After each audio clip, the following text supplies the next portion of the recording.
Welcome back to the shop. This is part 3 of the 2022 YZ250F full motor rebuild. In this video I'm going to be pulling the bottom end out of the bike, putting it on the bench, taking it apart, putting a new crankshaft in and all that, putting it back in the bike, and then see how far we get. Probably get the cylinder head on and stuff like that. Maybe get it started up today, maybe on tomorrow's video. We'll see how far we get today. Some of the things I did this morning before I started filming, just to kind of save time, was I moved all the studs, like I mentioned in the last video, over to from the old cylinder to the new cylinder. And I also moved the intake manifold here. I did a little blueprinting with that. What I mean by that is if you put the bolts in but you keep them loose, you can wiggle this around. There's a little bit of play there. What you want to do is you want to move it around until you find that it matches the opening of the intake on the head. This manifold matches it perfectly, the best you can, and then you snug them down. Of course, I use Loctite on these. Thread locker on these. You don't want to use Loctite because they're known to shut down riding areas, so we use thread locker instead. I also put the valve shims on each valve. We're not sure if they're the correct ones yet. They're just ones that were originally in that head. We'll be shimming the valves in a little bit with the new camshafts in. But I put them in place with the buckets, and I just set this on here, the camshaft, for the time being. I'm going to set the head aside for the time being, and we're going to worry about adjusting the valves a little later. Because at this point, I'm going to treat it like if the crank went out. So I'm going to focus on getting a new crank, new bottom end together, and right before I put the head on, then I will check and adjust the valves. So yeah, let's dig in. In the last video when I was going through the parts, I think I forgot to mention that we also got a new cylinder for it. Now this is another reason why I speculate that this top end came from a different bike, and it was just maybe don't know, maybe not accusing anyone of anything. But I'm just going by what evidence I have here, and again, my goal is just to make sure this bike is safe for the rider, the best that we can. But part of the reason I believe it is because if you look, this is a brand new cylinder, has really good cross hatching, and that cross hatching kind of hangs in there for quite a while, which is good. I have a video on cylinders specifically. If you check down in the description, there'll be a link to that. But if you look at this cylinder, most of the cross hatching is kind of worn away where the piston rides on it at, and I typically don't see this level of cross hatching worn away until above like 100 hours on a 250F. So that's what kind of leads me to believe that maybe there was a modified cylinder head and everything on this bike, and then to sell it they might have swapped it out and just grabbed whatever parts from whatever 250F they had on the shelf and kind of just tossed it on and sent it out the door. I don't know. I'm not accusing anyone anything. Like I said, I'm just working with what I have here and trying my best to put this thing together as well as I can to make it good and safe and reliable for Joey. Alright. Yeah, because if that was the case, that the cylinder head and the cylinders from another bike, that information would have been good for us to know. Because as a race bike, you have to replace the valves every 200 hours, or you should, for safety reasons. And valve springs, camshaft, no matter how well they test out. When it's a race bike being used on the track with jumps. So, we don't know how many hours were on this head or whatever. We don't know if it's original from this bike or not. But based on what I'm seeing on the cylinder, I'm questioning if it was original or not. We don't know. Okay, the brand new camshafts here. I'm going to do my best to scribe a line between the camshaft right here and the gear. So if a valve does ever hit the piston again, we'll know if this gear shifted on the camshaft. That'll let us know if the camshaft needs to be replaced or is it reusable again. Now, I'm not an artist, so it's going to be tough for me to get a nice, good, straight line here, but I'll do the best I can. Oh, let me get some better glasses. Alright.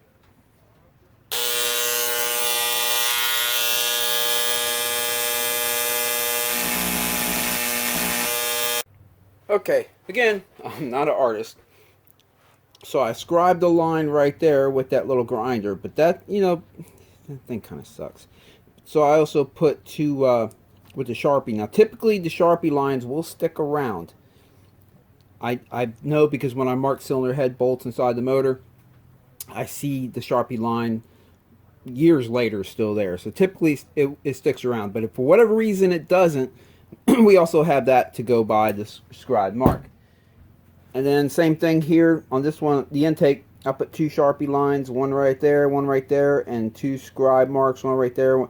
Again, the scribe marks aren't that perfect, better than nothing, so I'm going to be relying more on the Sharpie. But if for some reason it disappeared, we at least have that. And that's going to let us know if these cams ever shift. If for some reason the valves ever hit the piston, we don't want that. Now here's the old camshafts, and what I'm going to do now is see if these are junk or not. Are they good or are they trashed? Because these could be good backup cams if we ever need them. And since I have some brand new ones here, I'm just going to eyeball them, honestly. I'm not going to break out a degree wheel and all that. Because when they shift, they don't just shift a little bit. When they finally get enough force to shift that gear, it's not a little crack. It's usually a it's usually a good little amount. It takes so much force to get it to shift that when it finally gets there, it budges pretty good. So, let me see here. The beauty of marking them first, too, is I won't get these cams mixed up between the old one and the new ones. Alright. Let's see. You got to kind of get a little bit creative when you do this. What I'm going to do is look down these 2 teeth right here. I'm going to set my eye at a straight angle where I'm looking down through here, and I'm going to see where it matches up to these with that there. Just see if it got shifted a little bit.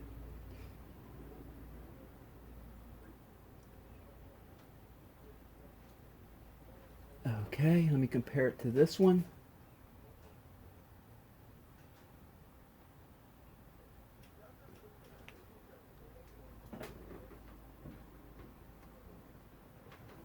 Let me take a better look. Okay, I'm going to say the intake cam was good. So that's good. I'll put the camshaft in the box here with the bag. And we'll save that as a backup. It's looking good. Okay, now let me compare the exhaust cam. Same thing. I'll find the lobes here, kind of line my eye up to it, and look down to see where it matches these teeth. Compare it to this one.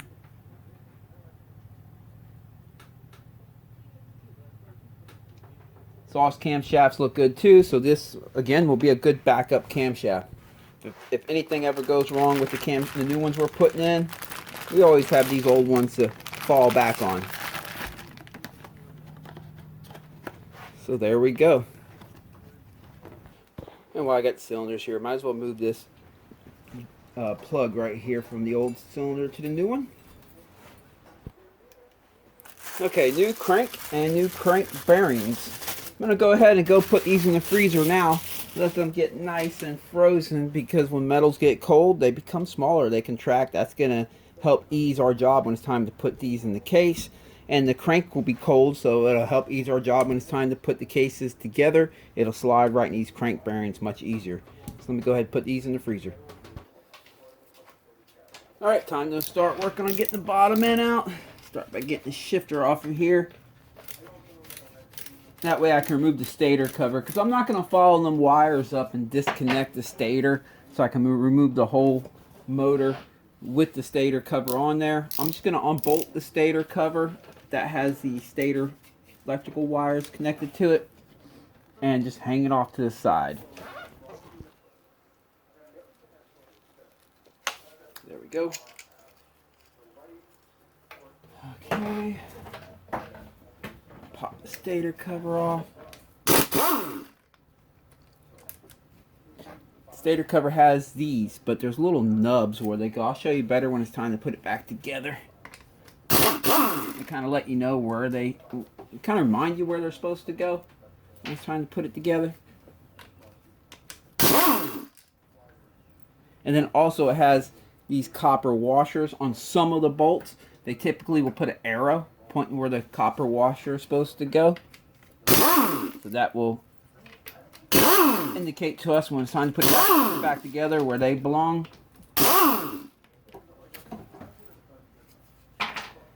Okay.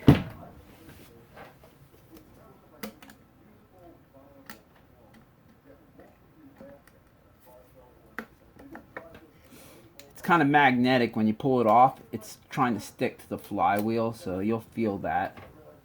I'm just going to let it dangle right here, nice and gently. Here, needle nose and pull them out. There we go. There should be one over here on this one. Yep.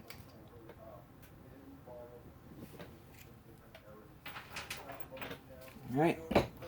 Pull the gasket off.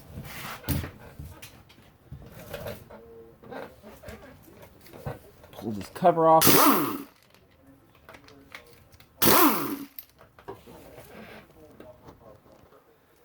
Okay, let me go and get the front sprocket off of there. I'm going to try to keep the chain on the bike if I can. Just pop that up. Using an old worn out flathead, get it started. Then I'll break out the punch.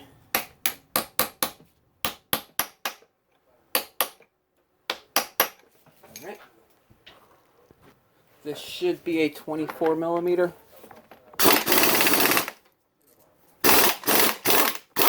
And this is where end packs really come in handy. If you don't have one, I highly suggest getting one for a job like this. You don't need an air impact. You can use one of these battery ones that I have here. I picked that up at Harbor Freight for like 59 bucks. I saved that one for when I'm at the track and I have to do stuff there, but I use air at home. But yeah, you can pick one of them up for 59 bucks if you don't have a compressor and all the airlines and everything for air impact. But it definitely makes things like this quicker and easier.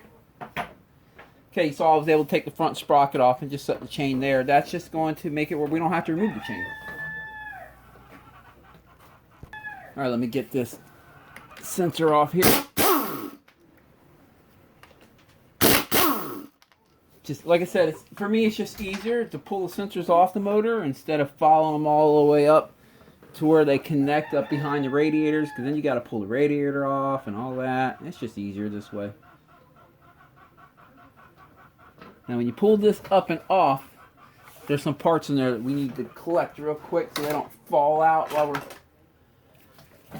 I'll show you.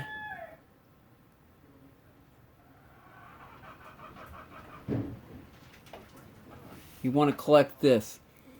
The little pin there with the spring. Sometimes the spring, oh, the spring's stuck on there pretty good. Sometimes the spring will stick in there and you'll have to fish it out, but you want to collect that so it doesn't fall while you're pulling the motor out. Okay, yeah, let me get this off there.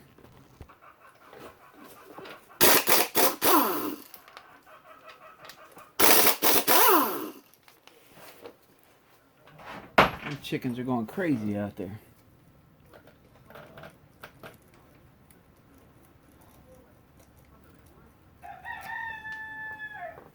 There we go. I'll go ahead and pop the starter off too, because it's really close to the spring. And when it's time to pull this motor out, it'll give me a little more room. Go to the other side, give the starter some lug taps.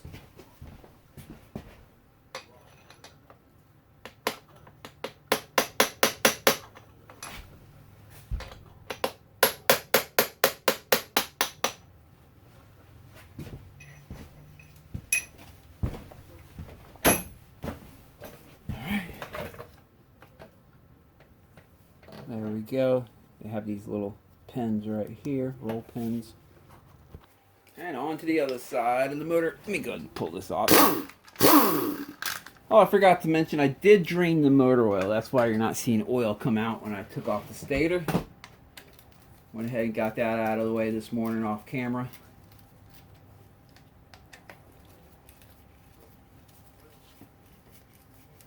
Okay, let me get these hoses off.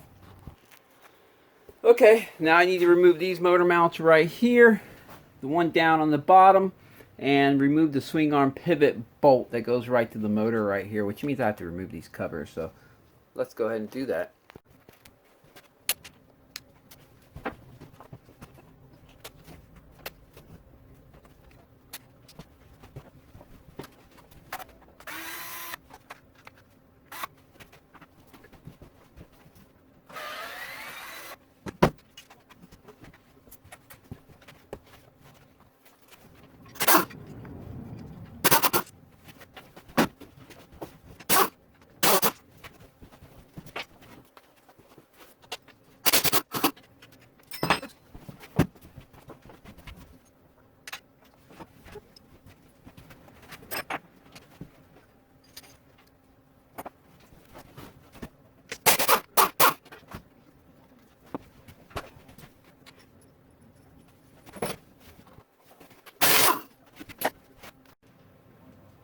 Okay, it's time to knock the swing arm pivot bolt through.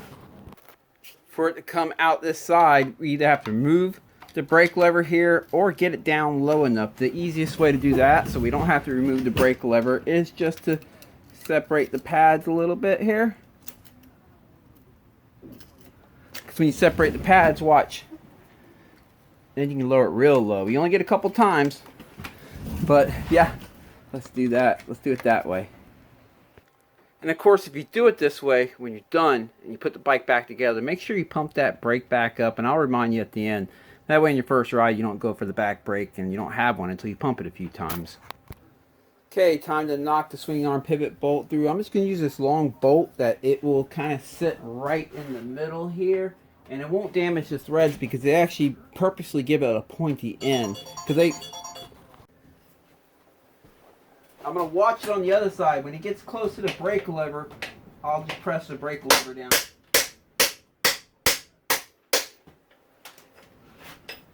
Collect that washer right here.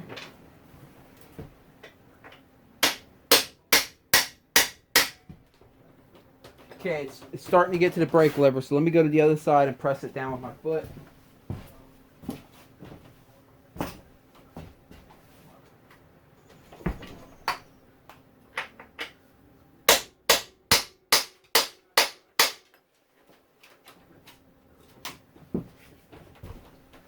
There you go, I got the head past the brake lever, so we're good now.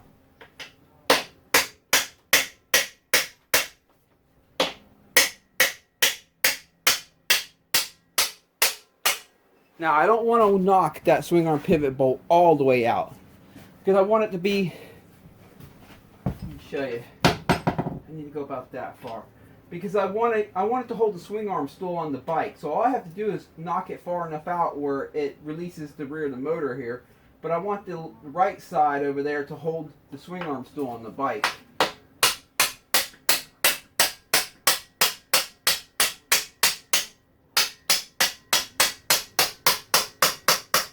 That'll save us work at the end, so we don't have to line the swing arm up, back up. All we have to do is just knock the swing arm pivot bolt back in. You can see I just left it there. It's underneath the brake lever here. And yeah, I think we could just pull the motor out now. Let's see. Here we go.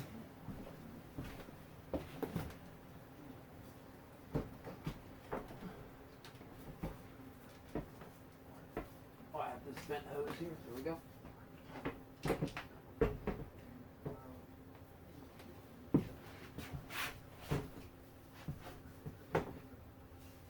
All right.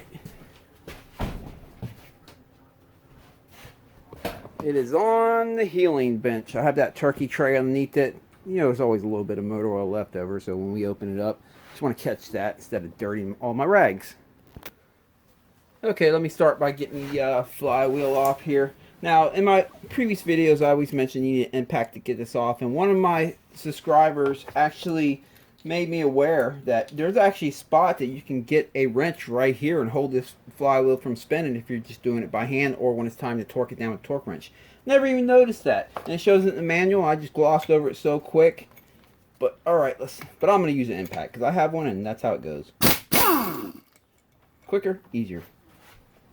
Of course, as I say in all my videos, I'm real cautious where I use an impact during reassembly because it is really easy to strip stuff out with the impact.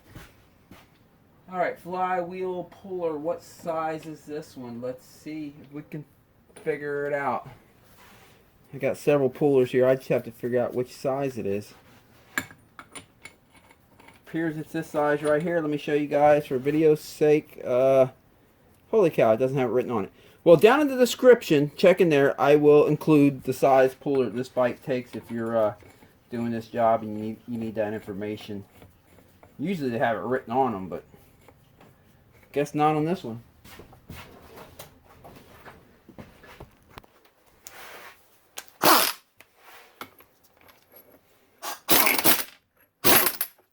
And there we go. Get that sucker right up off there. And this flywheel puller got stuck on there. Let me. That's how you do that. Okay, I want to collect this keyway right here. Don't want to lose that. We're going to need that for the crankshaft, the new crankshaft, obviously. Go get the timing chain on out of there. There we go.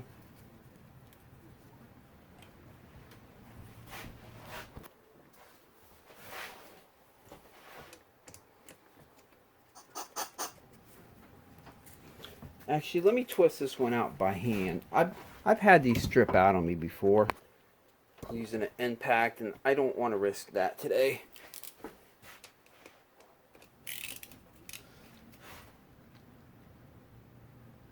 God dang, they're tough.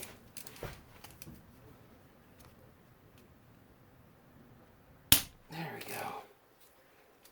Holy cow, that thing was in there good. They Loctite them in real well, and we will be doing that too when it's time to put it back together. All right.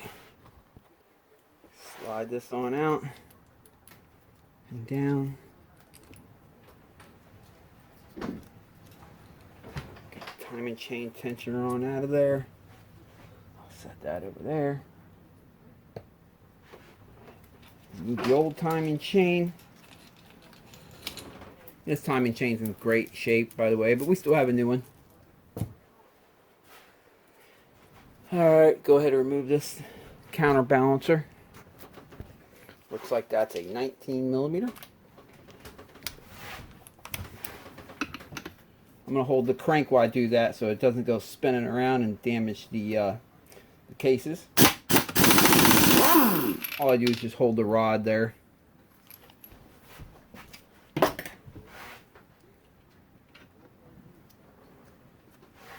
we go.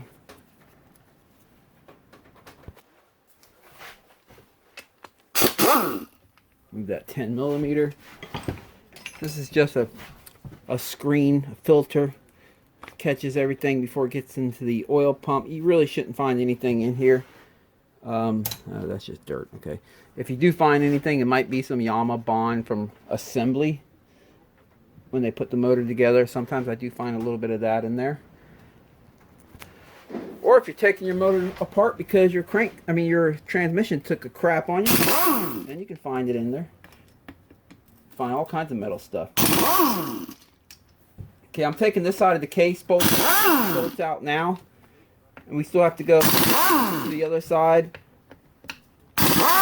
Strip all that off over there. But while I got this side in my face, I might as well take these out.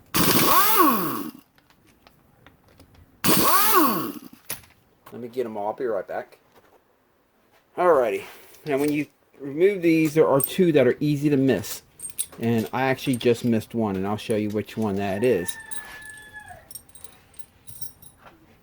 This one's easy to miss right here in the middle, because we always think they're always going to be on the outer edge, right? So it's easy to miss that one in the middle. But there's also another one up in here that I actually did miss.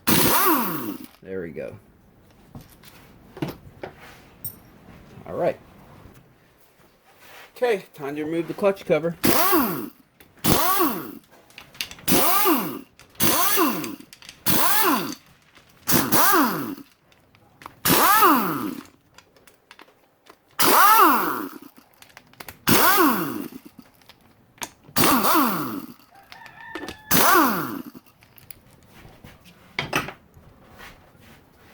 Go ahead and get the oil filter out of there now.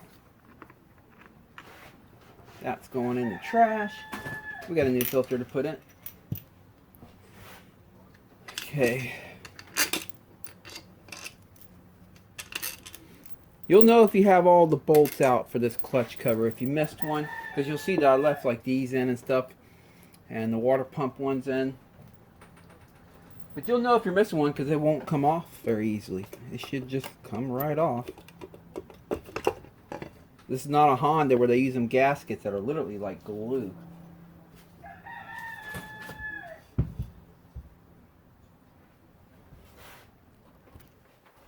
Okay, let me pull these out. I'm going to lose them.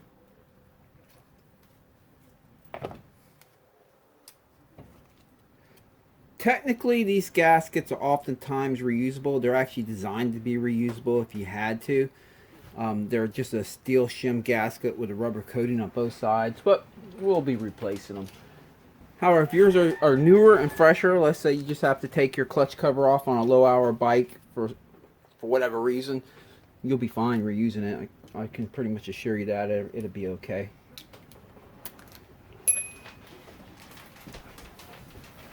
Let's get the clutch off.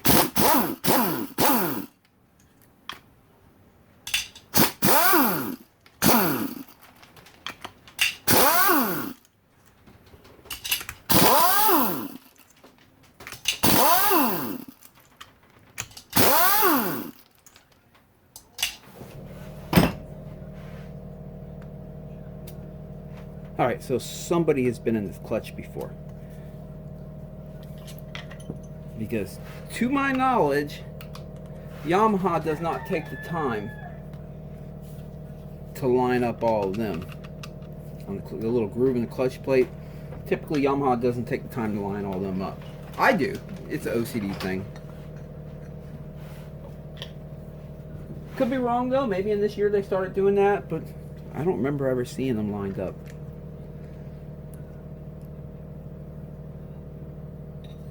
Hope you're watching what I'm doing here. There's a little ball bearing in there. You don't want to lose that thing. See there?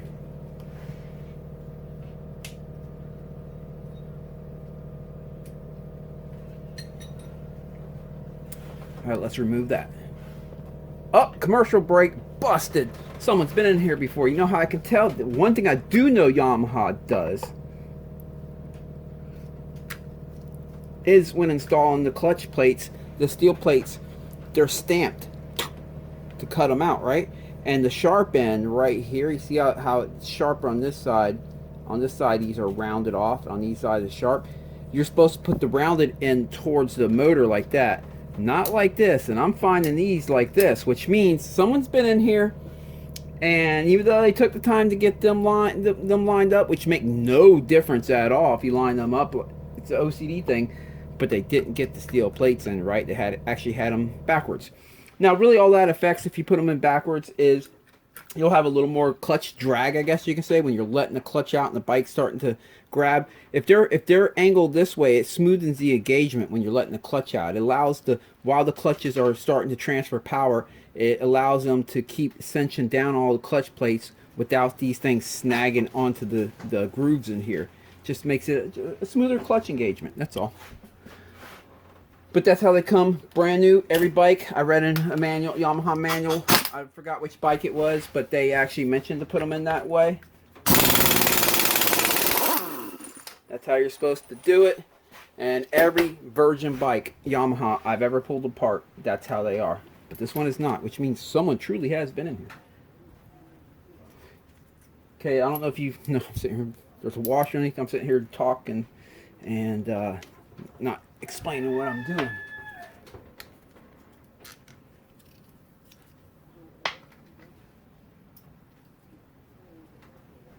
Okay, let's just grab this whole thing. When you pull it up, there will be a sleeve in here.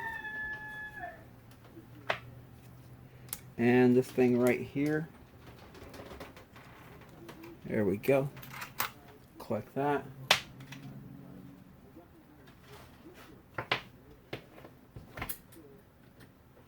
We'll worry about getting them clutch plates right when it's time to put it together. I'm going to pull out the shift shaft now. When you pull this out, you want to check for a washer down here. Appears they don't have one on this bike. Okay, so we don't have one on this bike.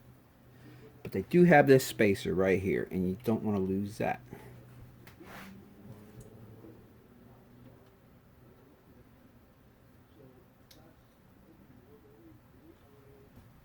Okay, what is next? We didn't have a bottom end failure, and so there's like no motor. I mean, there's no metal chunks or anything in the motor oil, so I'm not going to be worrying about this oil pump. But because I know I will be cleaning this motor, there's a little rubber thing right here. Let me see if I can get it out. Sometimes these like to jump out while you're trying to clean the bike or the motor. So let me And it just fell on the floor. There it is. I want to grab that now so I don't lose it. Put that over here. Go slide this on out of here, this torque limiting doohickey deal. Okay, 22 millimeter. I'm going to grab the rod up here up top so the crank doesn't go spinning.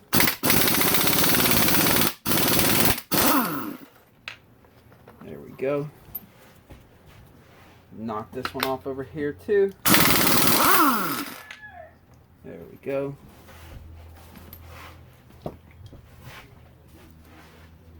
Start by pulling this off. By the way, let me verify that they were lined up properly, because we're going to have to time in this counterbalancer when it's time to put it back together.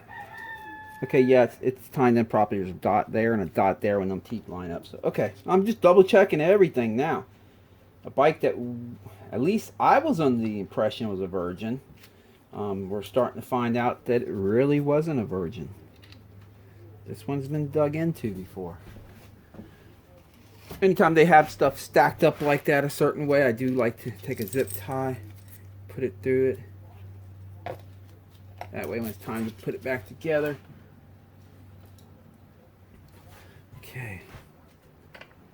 And I'll do the same thing for this stuff right here too. Oop. Oh man, we do have to take the oil pump off, it looks like. Or do we?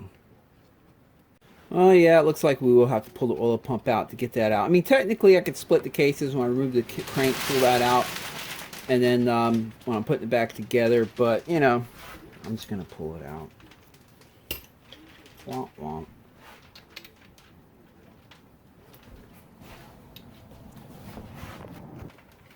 Another reason I'm going to pull it out is because, again, now that I'm finding out the motor is not a virgin, someone's even been in the clutch area.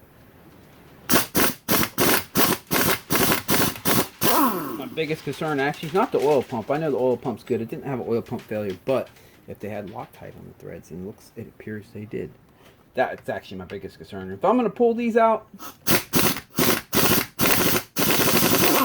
might as well pull the oil pump off too.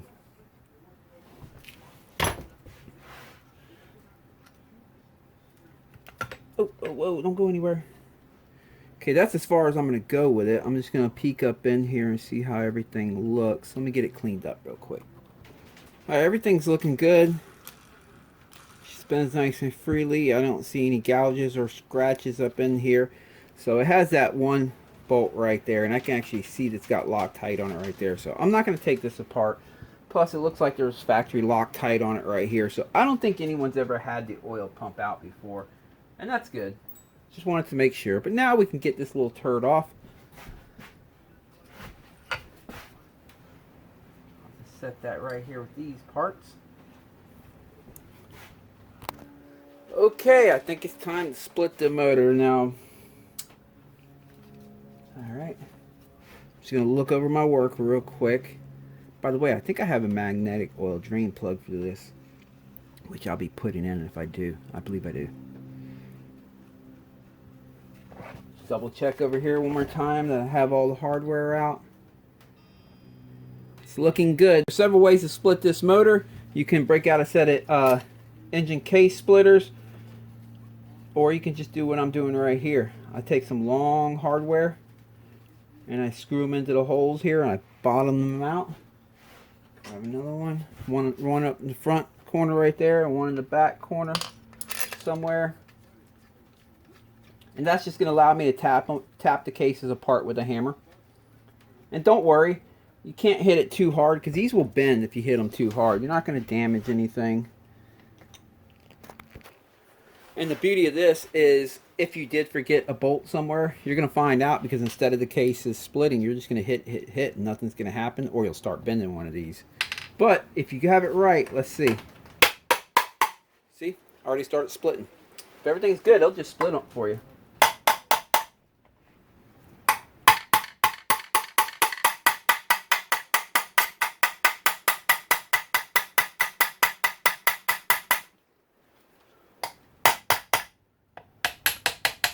Give a little counter shaft right there, just some lub taps. Kick that over a little bit. I think that's it. We can remove these. So yeah, you don't have to have case splitters for this motor or for many of your motocross motors.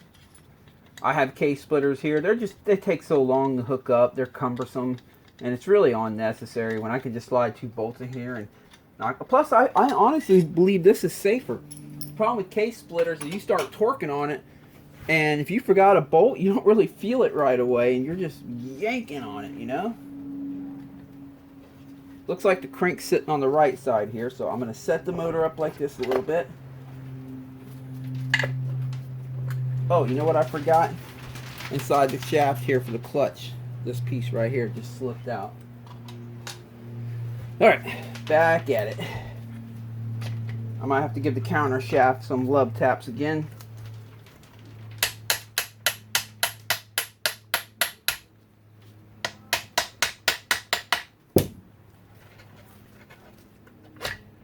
Well, that counter shaft's really hanging in there. Let me get a punch and keep punching it through.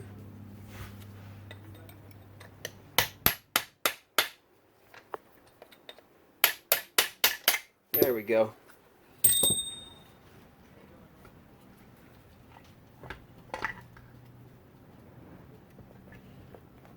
Okay. Let me move the camera back a little bit more so you can see everything that's going on here. What I'm checking for real quick is washers. Did a washer stick here or here? Did they put washers in this motor? Did a washer sit here or here? No. Make sure both the springs are here. Yes, they are. Make sure I'm in the seat. Slide that transmission back in its place. I'm just making sure that we're not going to miss anything when we pick it up off this tray. Nothing's going to fall out. It's real important to do that. Oh, might as well get this out of here. Can you see that on camera? Yeah. There we go. That's the counterbalancer. Now you got to remember which direction this goes in when it's time to put it back together, right? So we're going to remember that the splined end goes on the right side of the motor.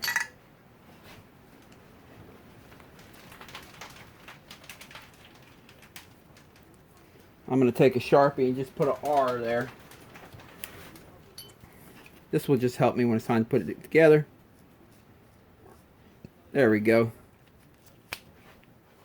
Now I know it looks like a mess and stuff, but stuff like this is real easy to forget when it's time to put the cases back together and you have the Yama bond on, you stick them back together and you're like, oh my god, I forgot this, and you got to take it apart and clean off gooey Yamaha bond that hasn't even dried up yet. You're going to lose an hour and a half doing that. So what I like to do is make a pile, a dedicated pile, like you see these little roll pins right here. And I make a dedicated pile to the stuff that I have to make sure is in the motor before I put it together.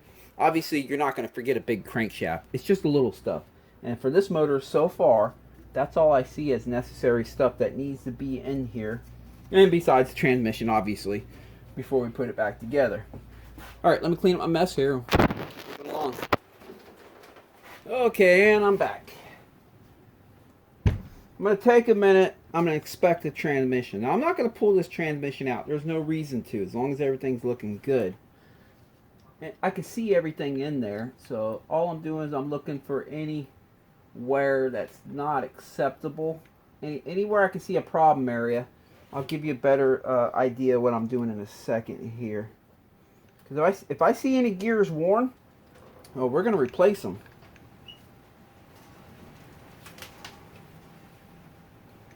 This one's not neutral, is it? No, it's not. Let me put it neutral real quick. Let's see. Let me slide all this back together. It was probably neutral when I pulled it off the bike, but that's how that goes sometimes. Let me get the gear shifter. I think when I was taking the gear shifter off, I might have bumped it into gear.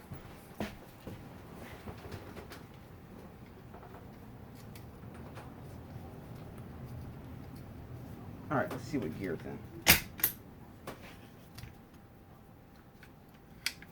Anytime you shift them like that on the bench, you got to keep pressing the shift forks back in place. I mean, the shift pins back in place to hold the... Okay, that's the first gear now. Go halfway up.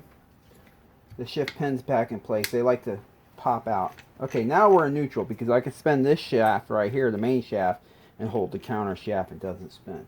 So we're good there. That's going to give me a better view of all the gears. Mainly the teeth on the gears, but I'm looking at everything. That's looking good. The one back there is looking good. That one right there is hard to see. Let me get a mirror. Bam.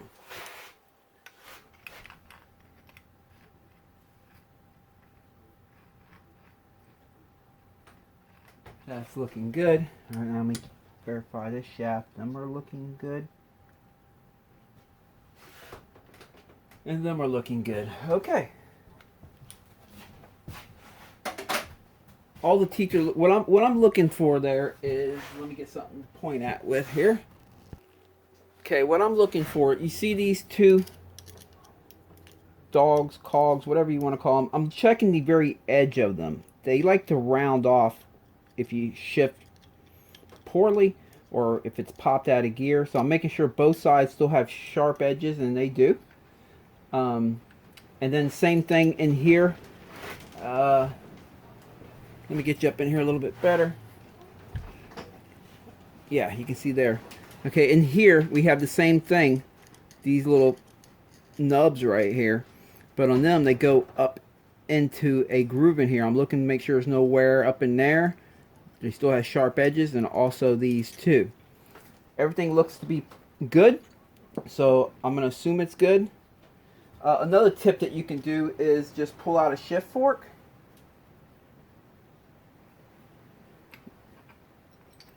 And look for wear. Anytime a gear is jumped out, it will leave wear down here at the bottom as it jumped out of gear. So that's another little tip for you if you want it to really dig in deep. I'm not going to worry about these. I can already tell this transmission's in great shape.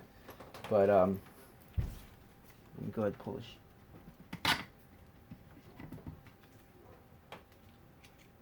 Pull that back on out of there. Well, I guess for video's sake, I will take a peek just for you guys. I'll pull this shift, the pin out here. Slide this shift fork out. Okay, right there. You see that tiny little shiny spot right there? That, I'm not going to say that's bad. That can sometimes be totally normal, but that was a tough shift. He kind of forced it into gear there one time. But when you see it deep all the way across here, real deep, then you know you have a problem. But because I see that there, I will check the gears for that one when I put it back together. I'll take a second look at it. I'm going to pull the bottom one out here.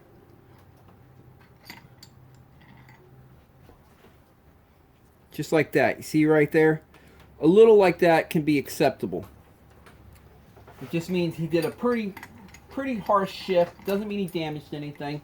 But if you see a lot of that, then you pretty much can assume that that thing is jumped out of gear. If it just really cuts in there.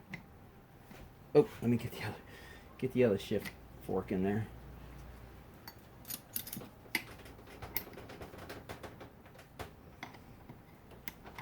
I'll explain more of this most likely in the next video with the KTM 450, where that one is jumping out of fifth gear.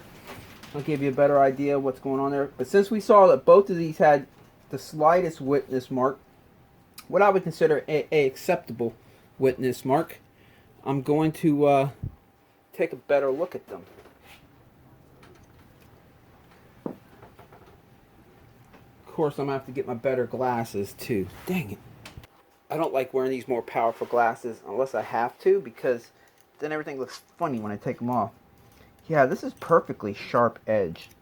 This is good. Let me check the one back here. Which side was it? Well, I'll just check both sides. What the heck?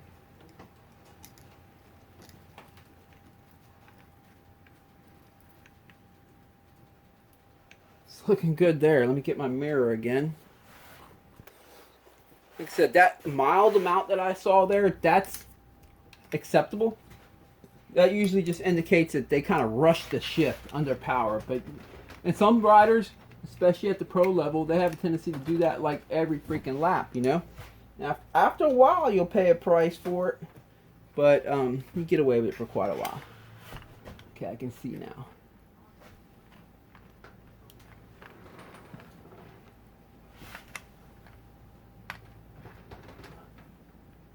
Yeah, everything's good. All right, I'm just gonna call that just normal wear, but nothing that really needs to be addressed. He just forced a shift at one point, pretty harsh, but it didn't do any damage to the gears. Like I said, you can get away with that for quite a while, but I can tell when you've been doing that because I'm gonna see stuff like that when I go in your motor. But that's okay. They're racing this bike, so we expect that kind of stuff to happen.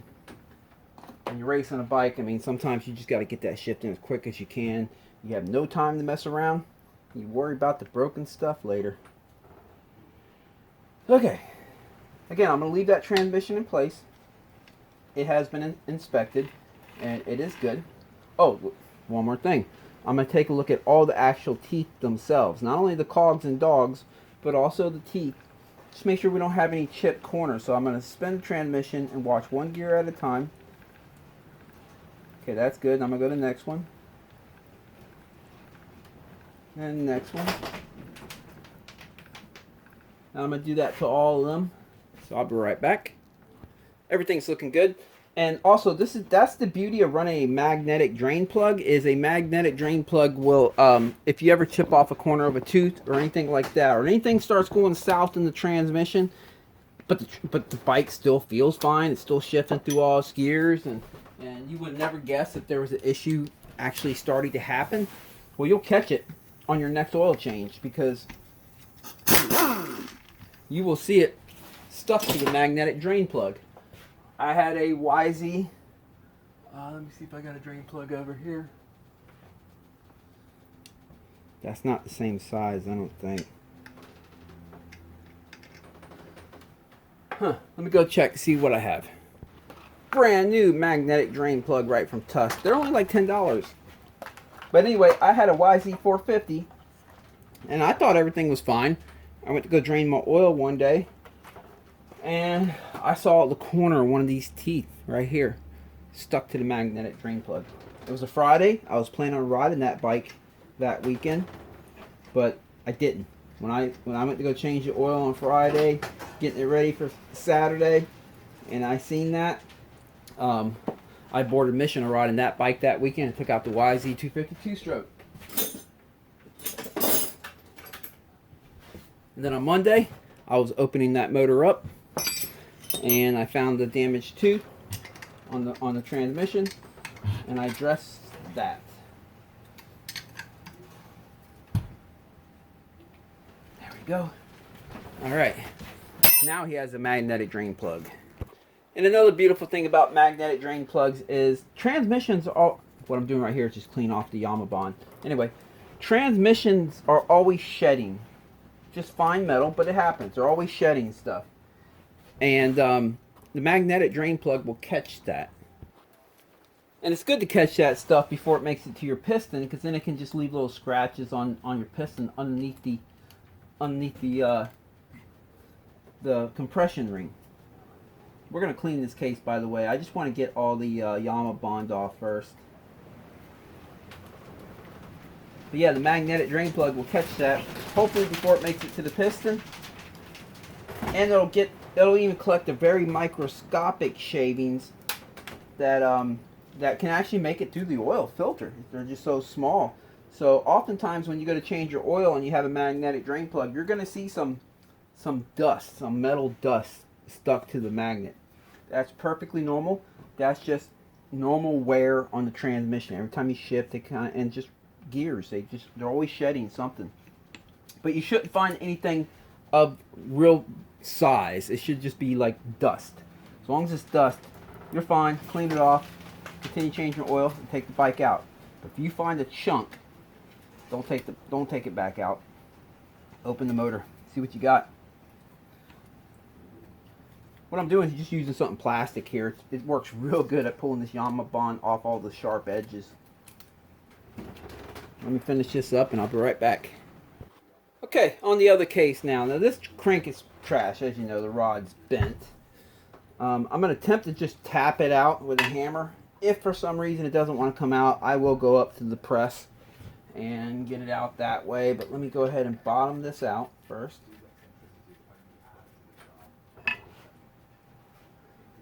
Grab a 17mm socket and grab my hammer. Let's see if we get lucky here. It's in there pretty tight. Oh, let me leave that in there. Actually, no, I don't need to. I'm just going to... I'll take it to the press. Let's go to the press real quick. Now, I understand most people don't have a press at home. So, if you don't have a press at home, this happens to you. You can take a torch and heat the bearing race right here so it expand, loosen up, and then hit it with a hammer. Again, like the way I was doing with the nut bottomed out all the way down and then a socket on the end. Or you can take the whole case, put it in the oven, get it to about 170 degrees, and do the same thing. Put a nut on there, socket, and hit it with a hammer, and it will come out, don't worry. But since I do have a press here, might as well use the press. Let's do it. I'm going to put my hand underneath the crank, obviously, because you don't want it falling. There's still a part I need to get out of it. And you notice I'm using wood underneath the motor to protect the cases from any scratches, damage, or anything. There it goes.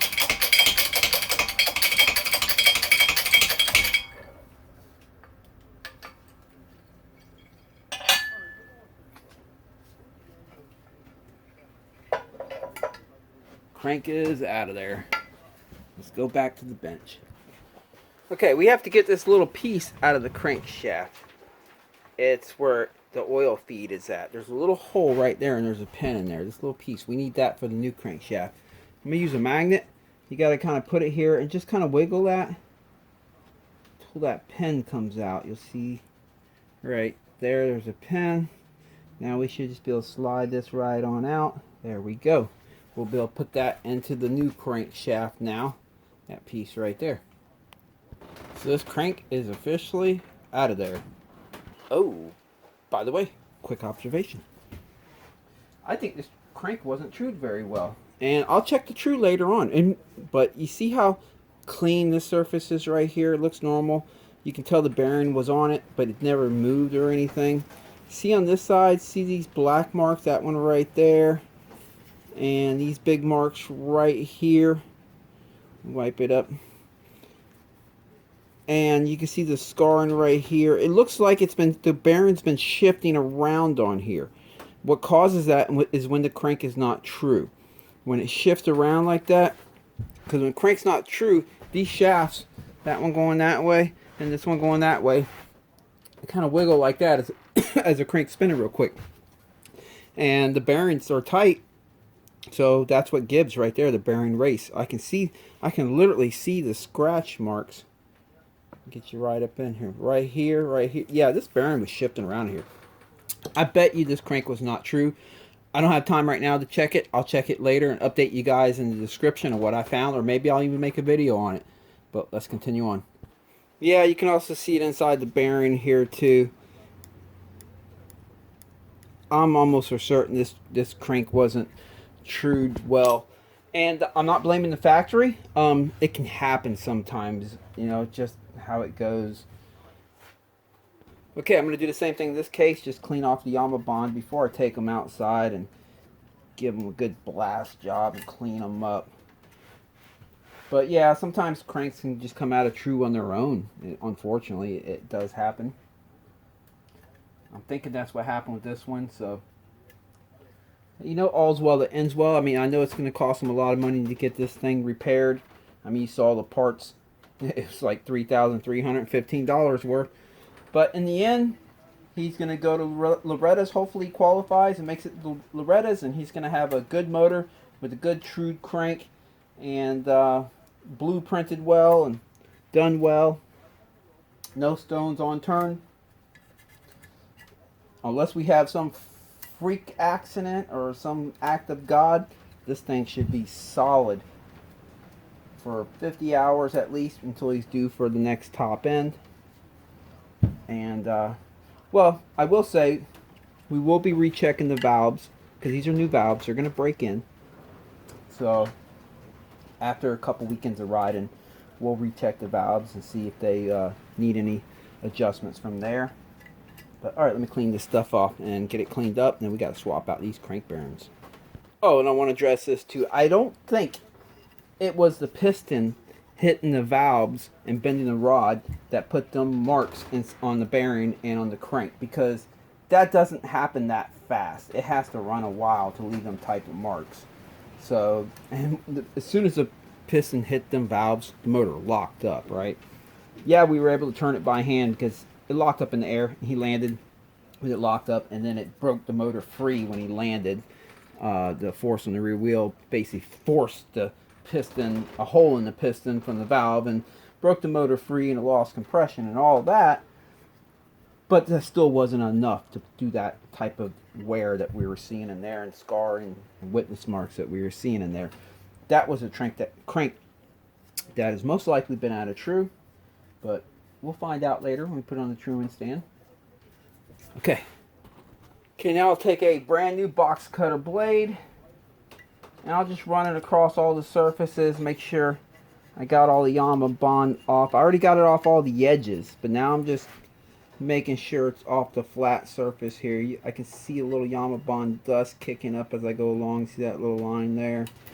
So I'll make a couple rounds like this, and just, again, it needs to be a brand new blade. Don't use an old one. And if it's starting to snag and catch aluminum, just flip it over, because they have one edge that's angled towards one side, and you want to catch. The way they're cut, they have one. The sharp edge usually angles one way or the other. You want to have it that way on the surface. So imagine angled that way, and then you want it like this on the surface. That way it doesn't catch and grab, because if I flip it over, it's going to start grabbing. Anyway, let me finish this up. I'm also going to go ahead and remove that sleeve right there. And do the same thing to this case, the razor blade. Okay, let me take these outside and clean them up. All I'm going to do is just blast them, soak them with WD-40, and take high pressure air here and just blow them out. Just blow everything off of it. I'll be back. Okay, time to start working on these crank bearings now. Yeah, let me get something to point with here. You'll notice they have a little like hole, dimple, whatever, just right in here. That's for you to actually punch this bolt right here to lock it in there. And usually from the factory I find that they do that, but this one they didn't for some reason. I'm not sure why, but we'll do that when we put it back together. This is a T40 Torx, by the way. They at least had Loctite on it, so that's good.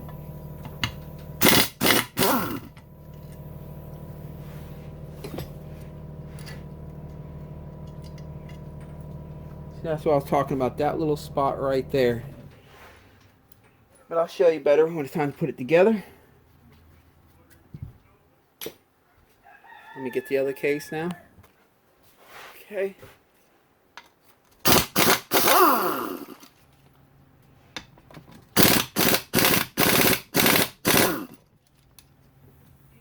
There we go. Let me blow the Loctite out of these. And of course I'll give these cases another blow job before we put them back together.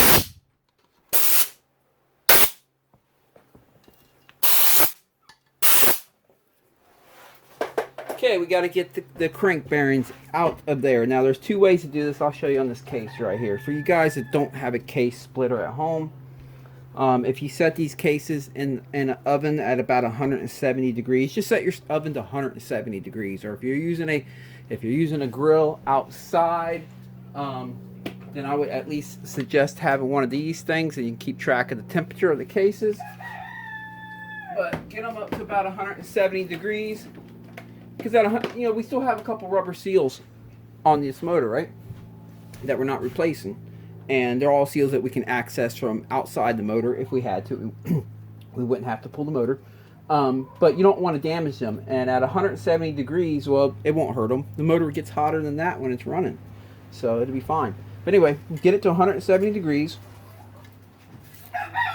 and you find the perfect size socket that'll fit this bearing right here. And you use a big ass hammer like this. Make sure the surface that you're doing on is wood or covered with towels and rags and stuff. So you don't want to damage the cases as you're pounding it. And you can just knock them bearings out. Once the case is nice and hot like that, the bearings will knock out pretty easily. But we have a press here, so I'm just going to use the press. Let's go there. Okay, I got it all set up. I have a socket there, pressing the bearing, piece of wood underneath it. Let's see.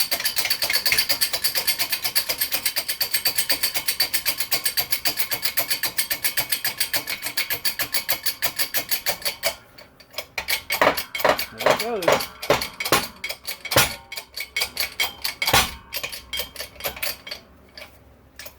Recenter it here. It kind of got off center. All right. Now let me go get the other side of the case. This side's going to be a little trickier because I have the transmission there still in place, so I pretty much have to keep my hand like this, holding all the transmission parts in place as I do this. Oop.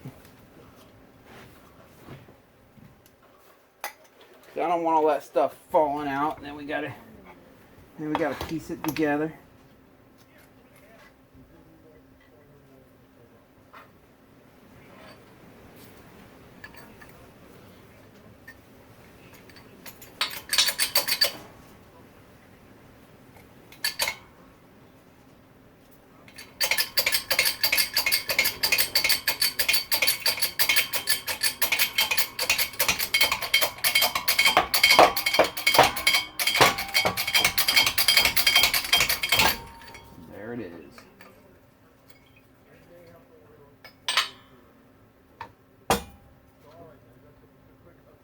And there's the old crank bearing.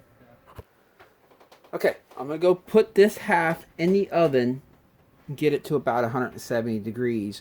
Remember, I have the bearing in the freezer. I don't want to have to use a press to press this bearing in. I don't like to use a press to put them in unless I absolutely have to, because for some reason, if you don't get them perfectly square when you put them in that press, you can damage these surfaces in here, and it's a little, in my opinion, it's safer to freeze the bearing and heat the case. And at that point, we'll just have to give it little lub taps with the hammer on the outer edge of the bearing, and it'll fall right into place. Let me go heat this up. I'll be right back. Okay, we got a frozen bearing here. Let me go get the case. Okay, looks like I got it to 176 there. So let's knock this bearing in. Where's my hammer? Gotta work quick here.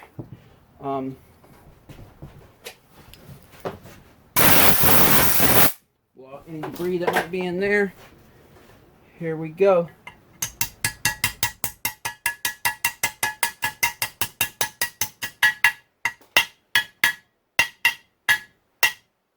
There it is, guys. That's all you got to do. Okay, I'm going to flip this around, make sure.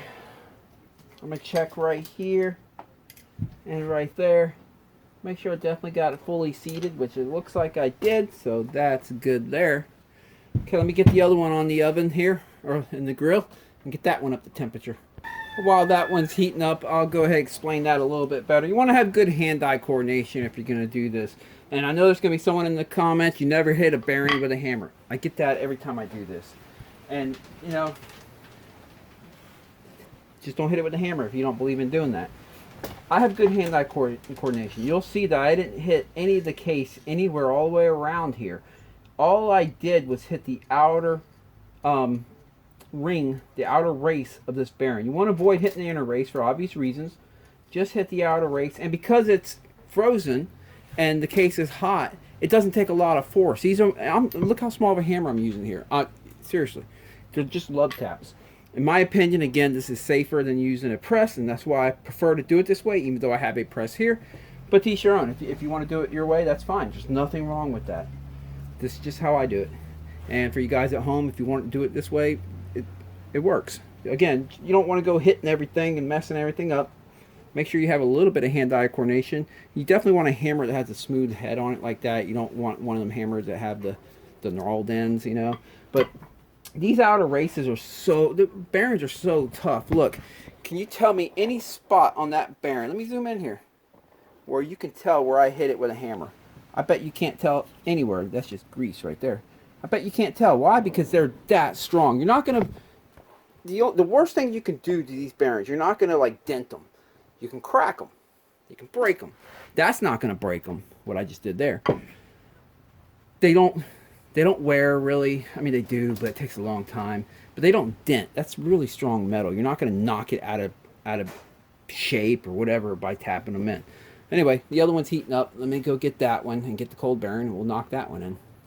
Okay, gotta work fast. It's hot. This one I have to do a little differently. I have to put it on the edge of the bench here. Let me hold it up like that. Of course, make sure you put the bearing in the correct way. There's a lip to it.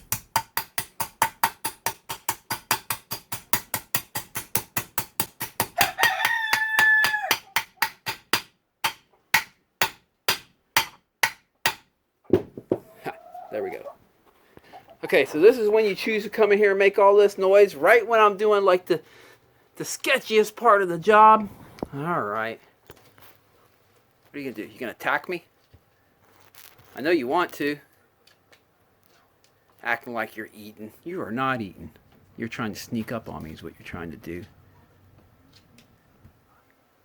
And same thing, I'm gonna turn the crank around, or the case around, and just verify that it got up all the way in its seat, and make sure I didn't lose any bearings too. Sometimes when you heat them up, some of these bearings can just fall right out because of the heat. So make sure you didn't lose any in your grill or your oven. Woo, the case is still hot. All right, I'm gonna let this stuff cool down for a little bit, and then we're gonna slide the crank in there.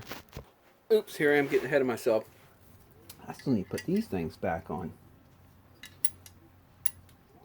Loctite, red Loctite. That's what you're going to want to use on these bad boys. And we're going to punch them in too.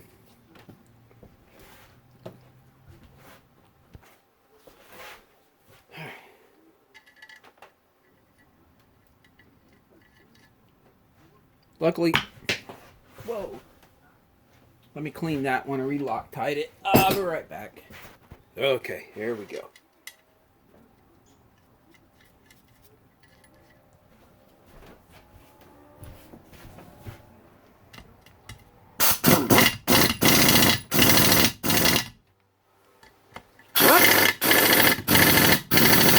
You're going to use an impact like I did. Be familiar with your impact. That's setting number 1 that I used right there, which is a really light setting. Now, not only do we have Loctite on, but I'm going to do what they seem to miss from the factory. Take a nice pointy punch here.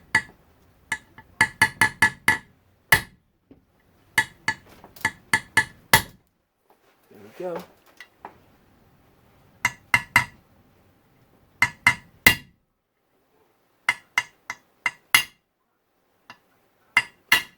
There we go.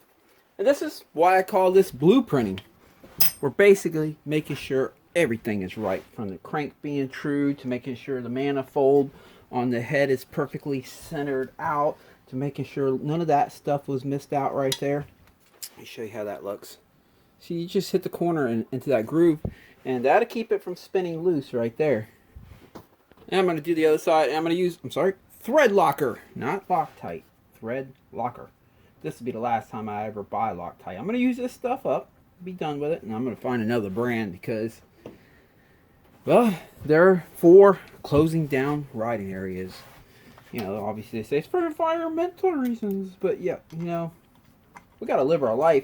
It seems like every time something's for environmental reasons, they're actually just taking it away from us, and then the government owns it and has all the authority over it, and we don't have any anymore. Anyway, let me go ahead and put these in.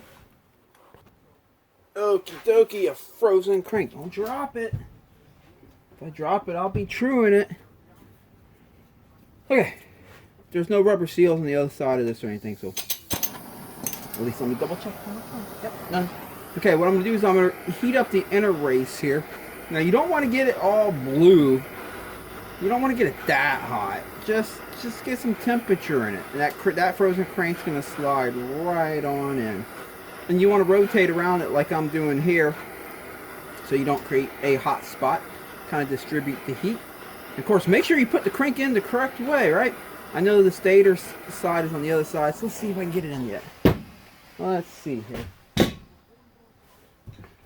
Alright. That's the stator side on this side, so and that's the side. Okay, yep.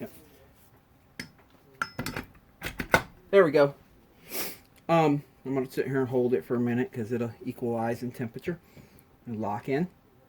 I'm putting it on the same side as the transmission. I know it came apart opposite of that, but I like to put it together like that because at that point, the other side of the case over there is just going to be like a cap. We're just going to pop that sucker right on. We're getting really, really close to putting these cases together. Okay, I'm going to give this side a nice little blow job to get the WD-40 that kind of settled to the bottom there, out of there. I don't want that to interfere with the Yama bond. I mean, Yama bond is pretty resistant to oil, but just be safe. Now I'm going to blast in each one of the threads in case there's any grit or anything in there. I want to get all that out of there. Or Yama bond that might be sitting in there or whatever.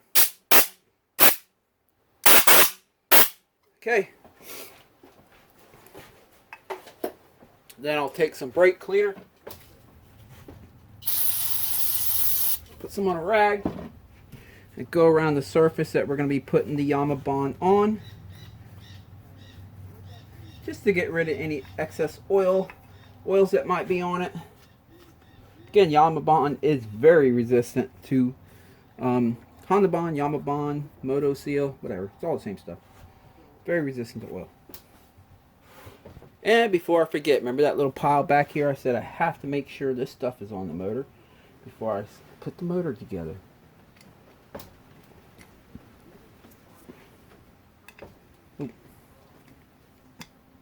And that, I have the R written right there, so that goes on the right case. There we go. And same thing.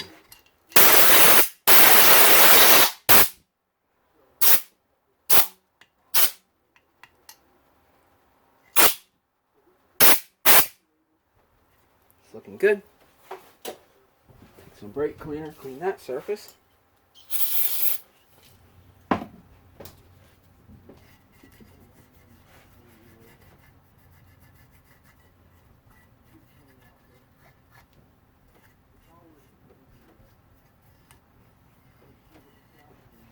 Alright, I'm going to lay a piece of cardboard down here now so when we slide the cases together, no cloth gets stuck up in there.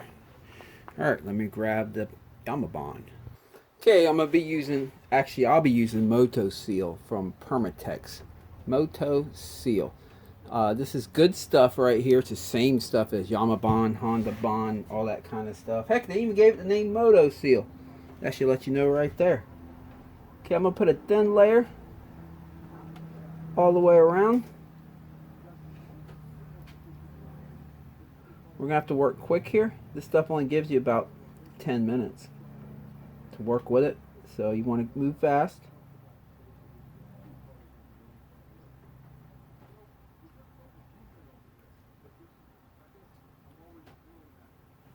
I'll be right back. Okay, as I put on my gloves here, I'll just let you look at that for a minute and see all the places that I put the Yama bond. Basically, I went around that, all around all these outer edges and all the circles, all the way around the outer edge. I'm double checking it too as I show you where I put it, make sure I didn't miss a spot. Go through one more time. From the factory, I don't know why they put some here, so I went ahead and put some there. I don't know why, because that's just a thread for that little center engine bolt case. So I don't know why they put that there. Oh, I know why. so oil doesn't leak out of the bolt. They could have put a copper washer, but maybe that's cheaper than a copper washer, I guess.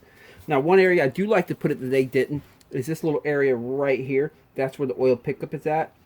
Some people might say, well, you don't want to do that because if it breaks off, it might get in the oil pump. But no, they have this screen here right before the oil pump that goes in there. It'll be seen on that. It'll get caught on that before it goes in the oil pump. So it'll be fine. Plus, you have to consider if you're worried about that, then you have to worry about all of this. This is going to all break off and go up there and go in the oil pump. I like to do that right there to guarantee it's getting a fresh shot of oil from the bottom with no air mixed with it. It's just something I do. They don't do that from the factory for whatever reason, or at least they didn't on this motor. I've seen some motors that they do, some they don't. I don't understand.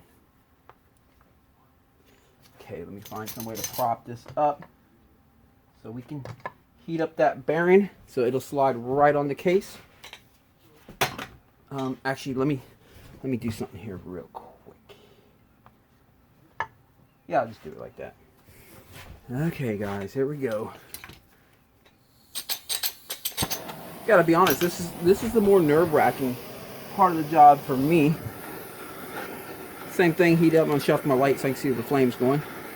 It's the more nerve-wracking part of the job for me because you have to work quick with Yama bond and everything like that. And if you make a mistake, you got to take it back apart and clean up that Yama bond. When the Yama bond's not completely dry, it's all gooey and it's hard to clean it up that way. It's better to clean it up when it's fully dry. I'm gonna get some heat on this bearing so it slides right on that crank, so we don't have to force anything. We're not gonna have to pound it or anything like that. And same thing as the other bearing, do circles.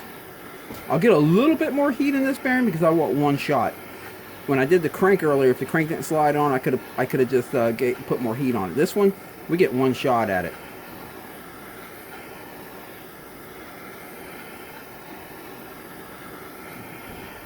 Okay, there we go. Alright, turn my light back on. Set that right there. Set this right here. This transmission's nice and neutral. Make sure the shift fork pins are down all the way in their hole. Yes, they are. Transmission's fully seated. Yes, it is. Okay, here we go. Set that right on my gut. Here we go.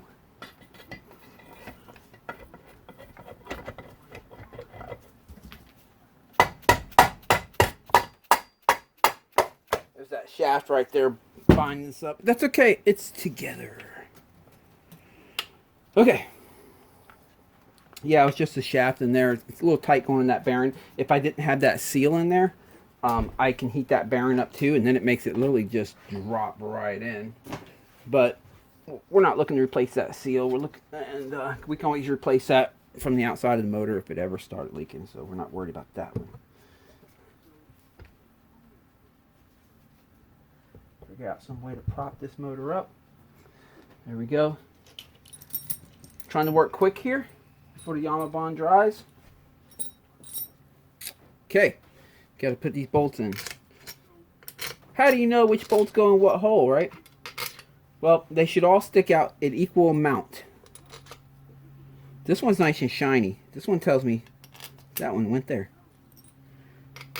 They should all stick out at equal amount when you have them in the correct holes. That one's dirty. I remember where that one went. It's right there.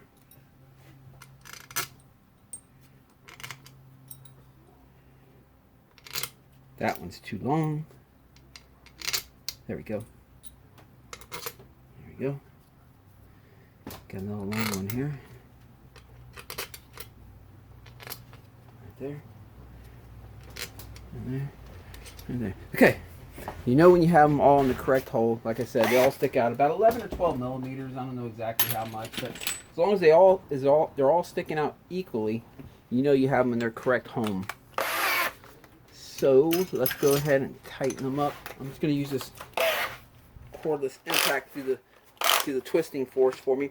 I'm first going to tighten up around the crankshaft.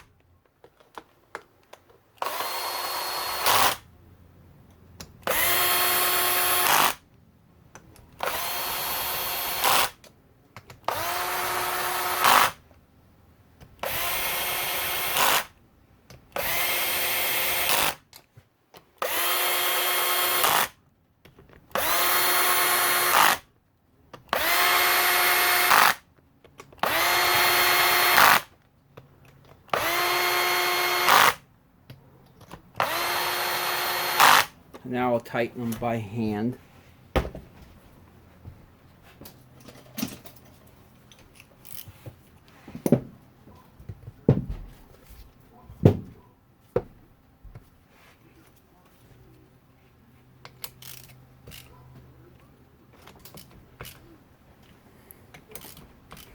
I'm going to tighten it in stages. The first, I just kind of go around and bottom them out pretty good.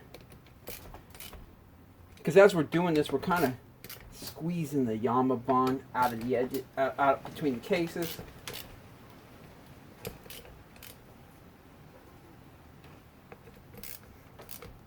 There are torque specs for this if you want to follow the torque specs. I've been doing this my whole life, so I have a calibrated hand. But for you guys that aren't breaking out torque wrench, these are easy to strip out. So don't go crazy with it. You just bottom them out and snug them up pretty dang good. Okay.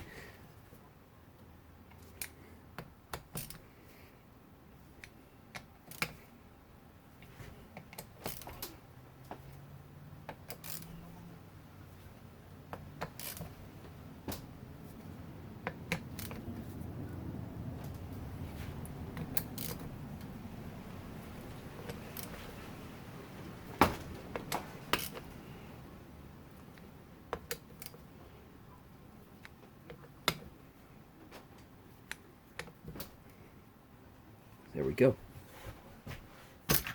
Make sure the transmission spins nice and freely. Yes, it does, and it's still in neutral. I can spin both of these shafts independently of each other. Make sure the crank spins nice and smoothly. Yes, it does. Got some Yama bond on it right there. And lastly, make sure the counterbalancer over here shaft spins nice and freely. Yes, it does. We're good. Let me wipe this up right here, make it look a little prettier. And wipe it up right here where it meets the cylinder.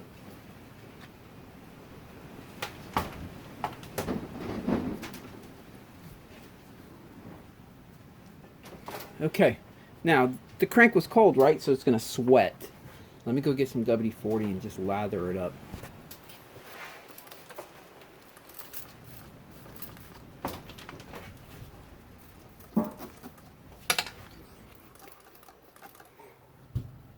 There we go.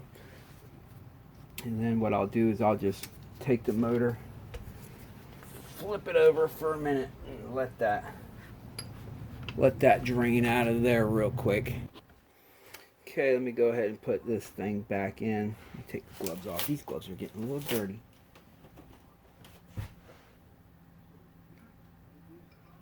Basically, that hole right there, this pin goes through it.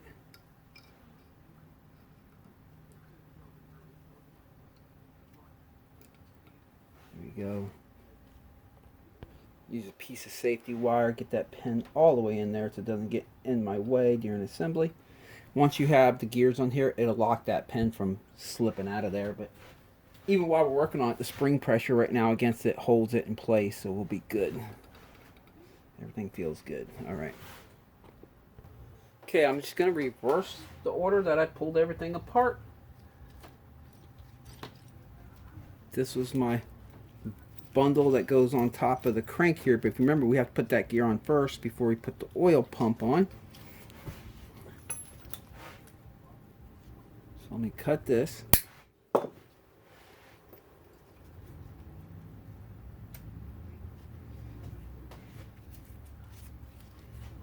Wipe that up so I can see it.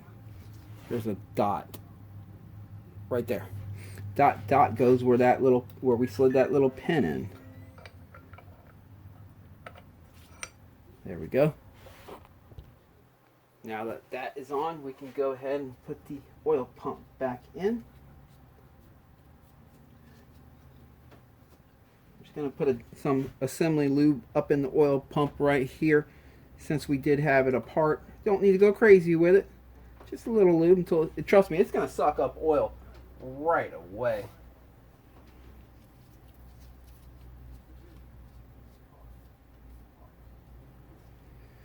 Okay, let's pop this on.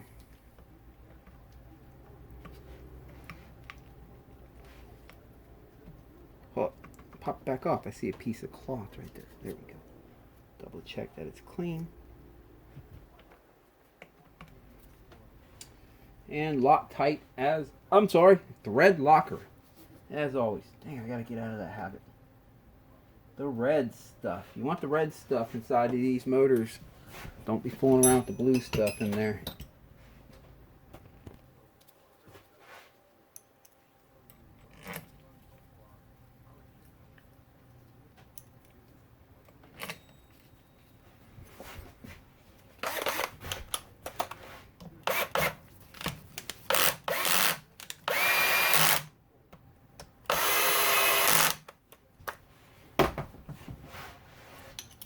I already put that rubber seal back in there, by the way. Once I realized I was pulling it off, I was like, might as well stick it on now. Same thing, don't over tighten these, don't strip them out, bottom them out, and just snug them up against that wall. That's all you got to do. Once you feel it takes a whole lot more pressure to get even a crack more out of it, you better stop right there. Okay, let's continue on with these crank gears here.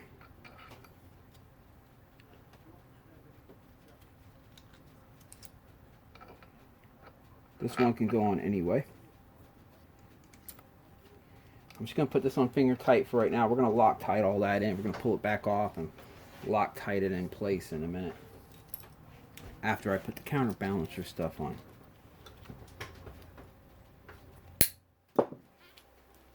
Okay, first goes that washer or spacer.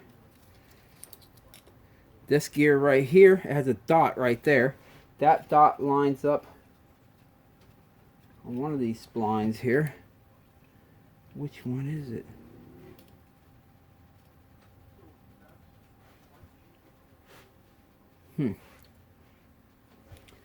Oh, you know what? It doesn't matter. It's the others. No, it does matter. I'm just gonna try. I'm not seeing where it's supposed to go with my naked eye here. Let me. Oh, I see it right there. There is one.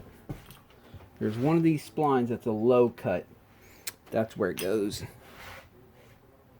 The dot goes with the spline with the low cut.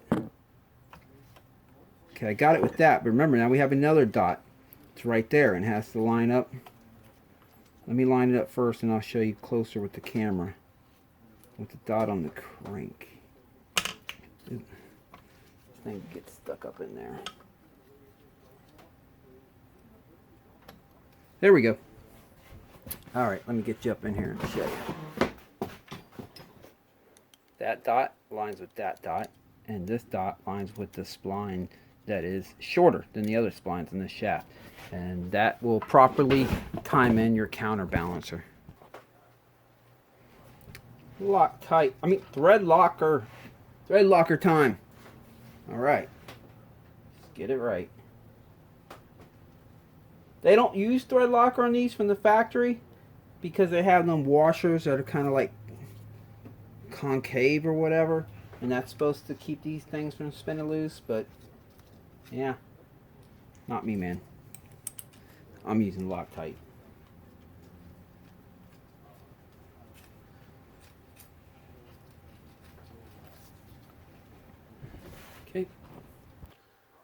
Okay, in the manual there are torque specs for these things, and you can follow that if you like. The best way to keep the motor from spinning is to put the clutch hub back on, stick a piece of aluminum in these gears so it can't spin by hand, and then you can torque it down. That Motion Pro sells a little gear thing that can fit in there and hold it, but as long as you got a slab of aluminum, just any kind of aluminum like this right here, anything like one of these old, you can stick it right between the teeth and that'll do the trick. I'm using an impact. I'm familiar with my impact. I generally know how much force is putting down. I'm going to start on setting number 1. I'm going to hold the rod here so it don't spin. There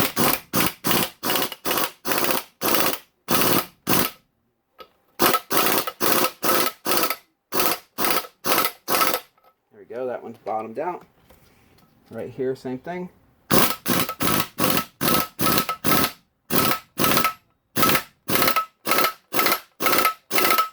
Okay. And then what I'm going to do for my impact, again, you need to be familiar with your impact if you're going to use impact. I'm going to put on setting number 2 and just give each one a super quick wrap.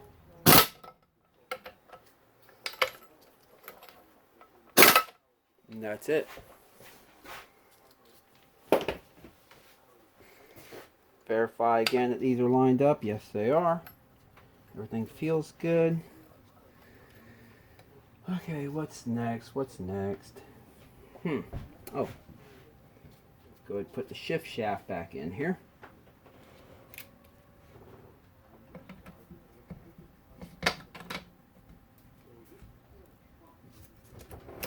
I should have did this a minute ago. I need to verify that it's going to shift through all its gears. I forgot to check that. We know it's a neutral, and that's usually a good indicator you got it right, honestly. If it's a neutral, it's usually good. But I have seen one time where it was a neutral, and every gear was good except one. So let's do this. That's going to be first gear. So I spin this shaft, and I'm feeling this shaft spin. So we know we're in first. Can't go anymore. Go back to neutral. I'm spinning this shaft. That one's not spinning. Second gear. Sometimes you have to spin the shaft a little bit as you shift the gear. No different than you have to roll the bike sometimes when it's off to shift gears, because it gets stuck between two gears. There's third, fourth, fifth, and let's make sure we didn't end up with the extra gear. Nope, we're good. Back in neutral. Sweet. We're good there. Alrighty, alrighty. What's next? This. Now, when your engine builder charges you what seems like a ridiculous amount of money to rebuild your motor, now you see why. It can be very tedious. Now, there are some engine builders just kind of slap them together. They don't take this much time, and you shouldn't be using someone like that. But if you're using a good engine builder and they're charging you a fair amount, understand it's work. And it's a lot of responsibility too, because you have to make sure everything is right. And if something goes wrong, well, they're going to be pointing the finger at you. It is a lot of responsibility. Now, understand, these bikes don't come with a warranty when they're brand new. Well, the Yamahas, I think they come with like 1 month warranty on the motor now, but only the motor. And even then, it's hard to get them. You saw us all put the washer there. Spacer, and even then it's hard to get them to honor it. I'm going to slide this on. Actually, let me just pull all this out. There's a washer right here on this thing. There it is. That was getting in our way, but that's okay. We got to put all these clutches back on anyway. Oh, there we go. It's like a 1 month warranty on the Yamaha motor, brand new. But it's really hard to get them to cover it, and it's only for like catastrophic, weird type stuff. But typically, most bikes don't come with a warranty when it's brand new, and for good reason. They're race bikes. They know we're going to go out and beat the crap out of them. Keep in mind, anything can happen, right? I've seen brand new motors blow, cranks, stuff like that. So if your engine builder put your motor together and he did a good job and something went south pretty early, don't just automatically blame him. Understand, I'm pulling these clutches out right here. We're going to put them in. Understand, sometimes parts just fail. Okay, we're going to start one fiber. Oh, getting ahead of myself here. We got that washer on, okay. Alright, one fiber, one steel. But remember I said the round edge here goes towards the motor. One fiber, one steel. And he had all these backwards. It looks like one fiber, one steel. One fiber, one steel. Looks like I'm going to have to flip all these around.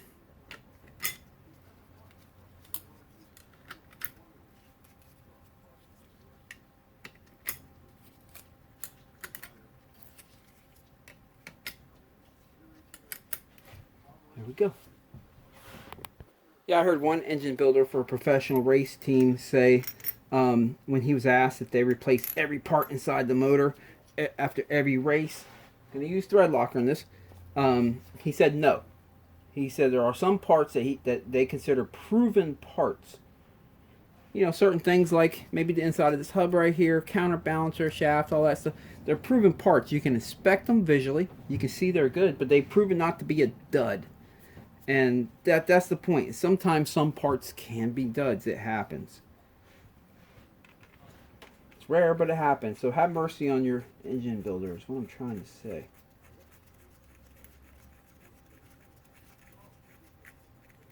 Because trust me, anything goes wrong with a bike, we're the first ones that hear about it.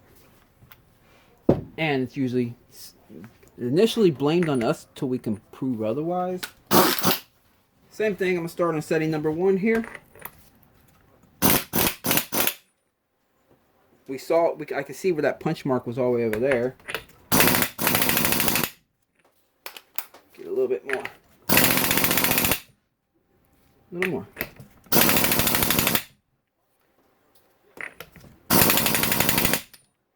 There we go. Okay, I want to verify that the inner moves separate from the outer. Yes, it does. So nothing's binded or anything. I'm going to knock that piece in there.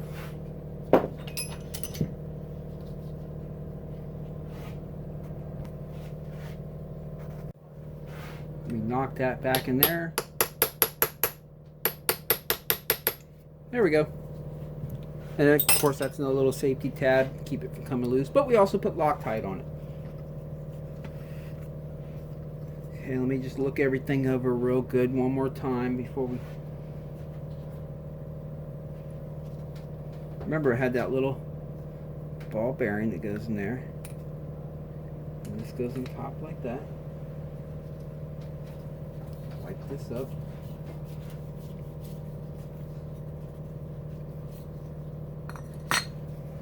Make sure it goes all the way onto the plates, and it is.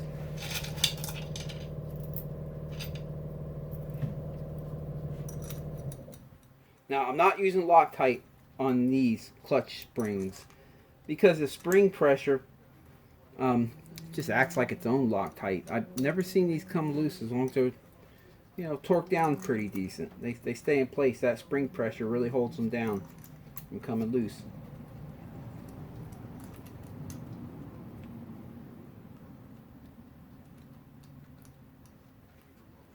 That one's being stubborn.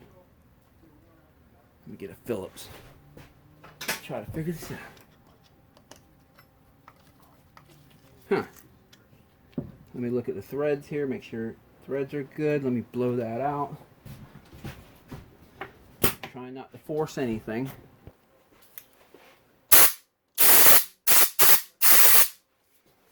Okay, I think I see what's going on. I think someone started to cross thread this thing one time.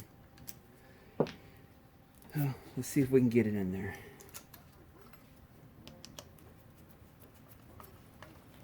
There we go. Okay. Alright. Yeah, I know this is a long video, but I appreciate you guys coming along for the ride.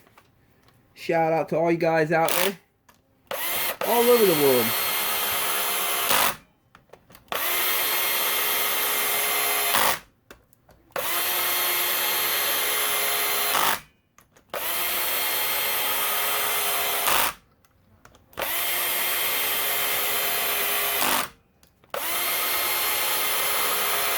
I hope you guys are getting something out of this, or at least entertained. Okay, now I'm just going to tighten it by hand. I'm going to hold the clutch. Don't go crazy with it. You can break them little towers that these things go into. You just bottom them out pretty good. As long as you're holding this by hand like this, you really can't get it too tight and choke up on the ratchet. You'll be fine. There we go.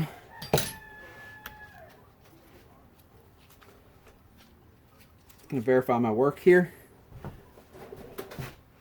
Let's get something. I'm basically going to activate the clutch by hand. I want to see that pressure plate come up. There it is. We're good.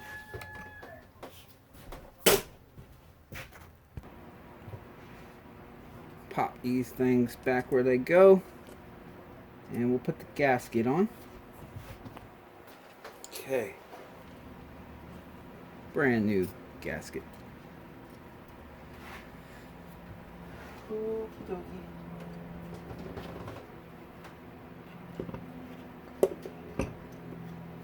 Let me take one more peek in here. Make sure that's there. OCD in it. That's all I'm doing here.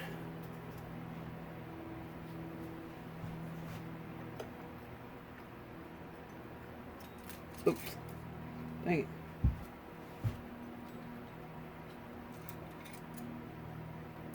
Alright. I will probably have to spin the crankshaft while I'm sliding in place to get the... I didn't have to. But sometimes you have to spin the crank a little bit to get it in place to get the water pump gear to line up with the gear in there.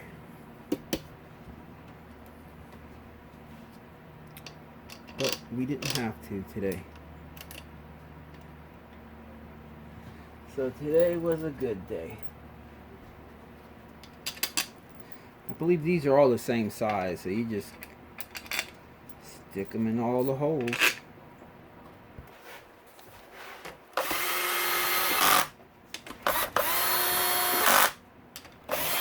I'll tighten all these down, and I'll tighten them all by hand.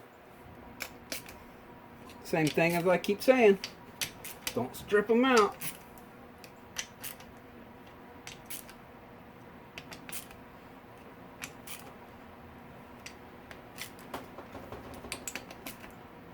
Go. Brand new Yamaha oil filter. The rubber side. Oh, there's rubber two sides. Okay, the open end, the completely open end goes all the way in. Not this one is closed off, but the completely open end goes in first.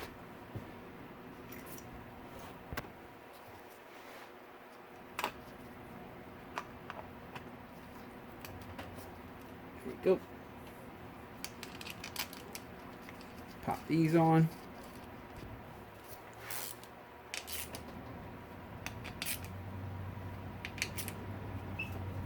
Okay, that side's done. Let's turn around and work on the other side.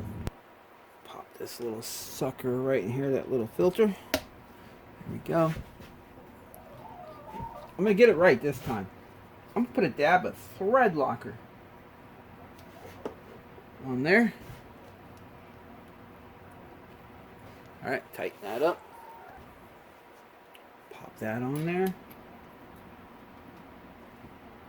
There we go. Counterbalancer.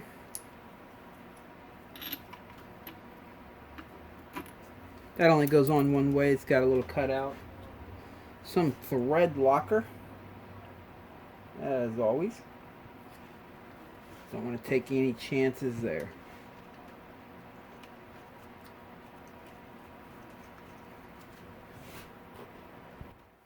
Same thing, I'm going to start on setting number one. Now this is a smaller bolt. The threads, the shaft in the middle that threaded is smaller. So it's got to be more gentle.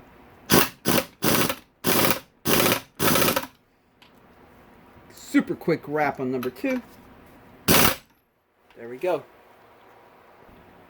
And I failed to mention I was holding the rod there so the crank doesn't spin. New timing chain time.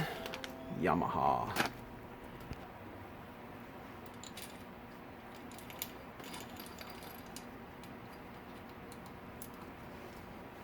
Okay.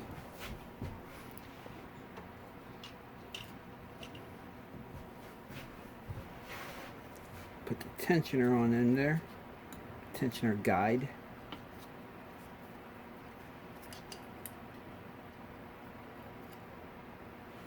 All right. Some thread locker.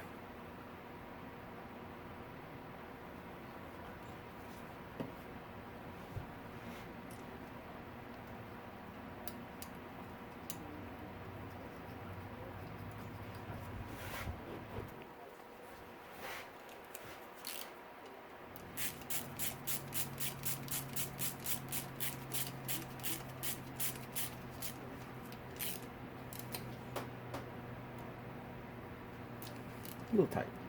Here we go. All right.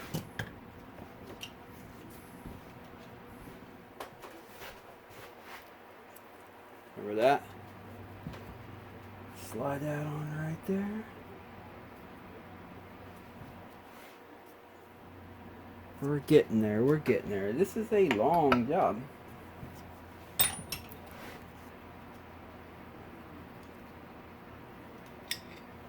Okay, you'll see that there's like metal dust. See, I'm gonna wipe that up real quick. So let me clean this up. Okie dokie.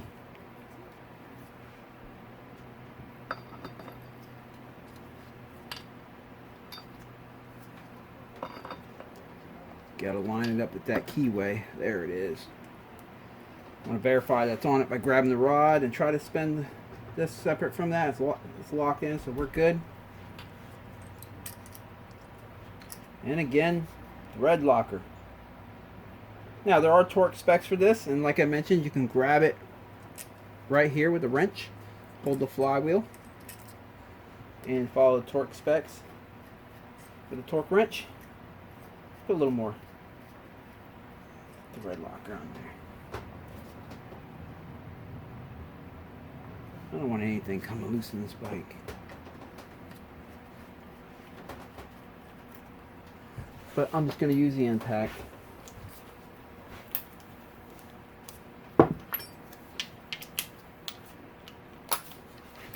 And again, starting at setting number 1. This impact has 3 settings, by the way.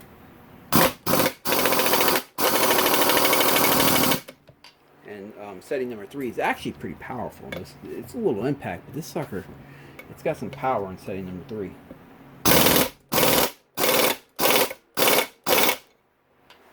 That one's good to go. That was setting number 2, by the way. Okay, we're about to install the piston and the cylinder. We'll put the cylinder head on while it's on the bike. It just makes it easier to get the motor in. What I'm doing is I'm cleaning the gasket surface here with a brand new box cutter. And from this point on, you got to be real careful when you turn the motor by hand. You have to hold the timing chain up so it doesn't get kinked up down there. Okay, brand new piston time. Showing the arrangement of the piston rings right there. You can download your manual for free. I'll put a link in the description for that, actually. Where Yamaha actually gives them away for free, right from Yamaha. It's really cool. I don't know any other brands that do that, actually. That is just a huge win for Yamaha as far as that's concerned, if you own a Yamaha.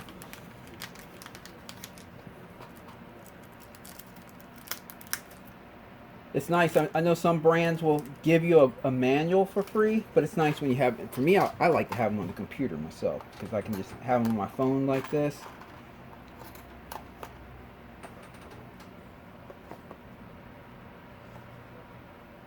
There we go.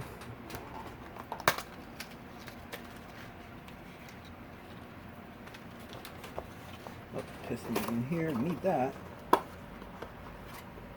That is a OEM piston right there.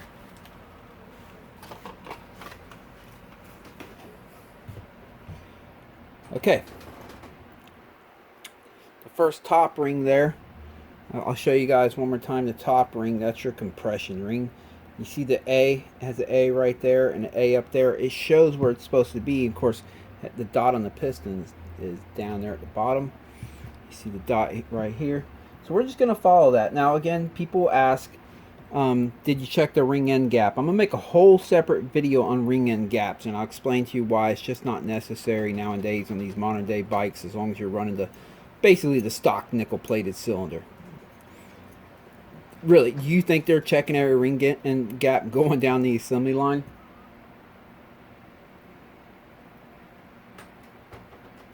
They're not. Okay, we got the top ring end gap in. The upper oil ring, the oil ring expander. Okay, the oil ring expander goes right where the dot's at. I'm going to do that one next.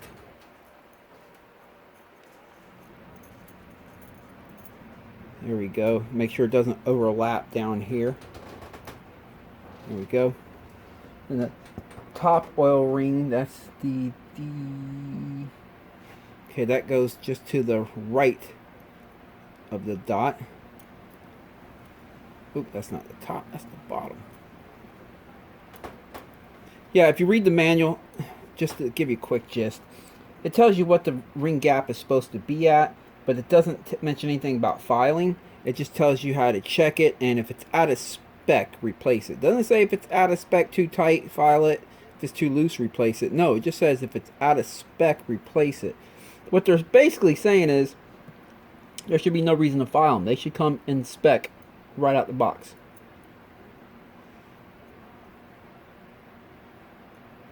It's old school, having to file them. Or I will say, aftermarket pistons. If you use the aftermarket pistons, they usually come with instructions of where you should have your ring end gap set, and follow that. Like YZ250 has their own set of instructions because they're using a different type of piston ring, right? Their own piston ring. So follow that. But for OEM, you just put them on. That's all you do. Just put the rings on and run it. It's good. There's no filing necessary. Alright, that shifted. Let me get that. Oh, that belongs up there. Oh, man, I was moving so quick I forgot to even mention the compression ring, the top ring. There's a top and a bottom. See that T right there? That's indicating, right there, that's indicating top. So you want that faced upward. It's real important. Sorry about that. Just rushing along, jabbering along, not paying attention. Okay, that one needs to be off to the side. Let me see where I have these at. Okay. These are right there. That's right. Of course, we're going to check them again once we get on the bike because they're going to shift as I'm putting all this stuff together. Alright, I'm going to put one SIR clip on now before we put it on the...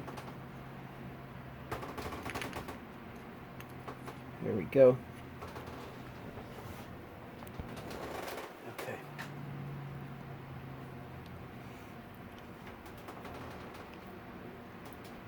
I'm just going to take the open end right here, stick it where the open end is on the piston, and work it in all the way around with the flathead here. Of course, I have the wrist pin in there. I'm holding it in with my finger. That keeps me from just pushing that SIR clip all the way through. It kind of helps line it up in place with the seat that it's supposed to go into. There we go. Voila. That's perfect. I personally, you can do it. You can follow the manual. The manual says it a little bit different. The manual says put that open end right over here. I like to have it right here with the leave the open end with the open end right there. Open end of the SIR clip with the open end of the piston. That way, all the way around, it's in its seat and its groove. I've been doing it like that for years, no problems. But you can do it however you like. Okay, this dot right here indicates the exhaust side. You'll see exhaust valves are smaller, intake valves are bigger. So, and this is a reverse motor, so the intake is on the front side of the motor. So we got to remember that when we put it on the bike, or I mean the motor. Okay, I'm just going to drop a little bit of assembly lube right on the edge of the bearings here. There's a little hole on top of the rod, and I'll kind of let it ooze in there. Just a little bit, just so it has a little bit on initial startup. Don't want to go too crazy with it. I don't need that stuff contaminating the motor oil. I mean, we're going to do a motor oil change shortly after a complete break-in, but still. Then I'm going to take some and put it in here. Now that part's pretty important because this is a new rod, and that was bone dry. And that can sometimes take a little while before it starts actually receiving engine oil. So it's a good idea to get that on there. Might as well wet this up a little bit too. Not going crazy with it, just a little bit. All right.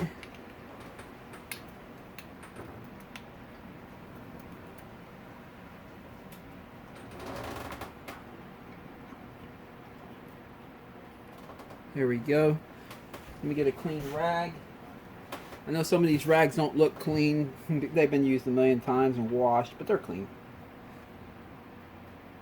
Putting this around here so in case that SIR clip goes flinging off in the outer space, we at least know it didn't go in the motor. Okay, you're not going to be able to see me put this one on, but I'm putting it on the same way I put the other one on.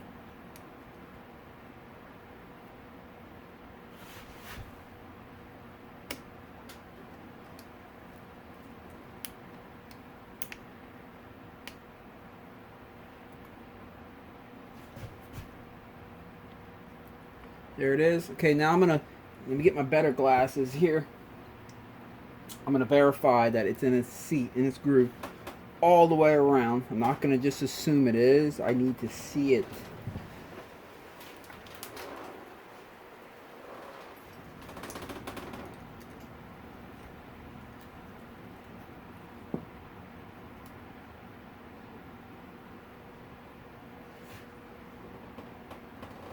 It's looking good on this end. Let me recheck the other end.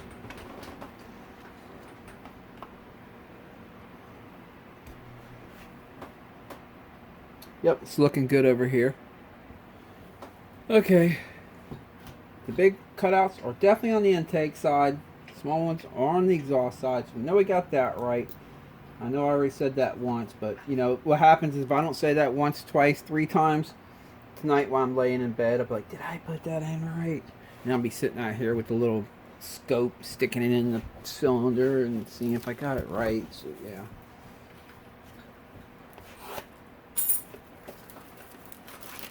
Okay, cylinder base gasket time. Brand new, right from Yamaha. Gently put that in there for now.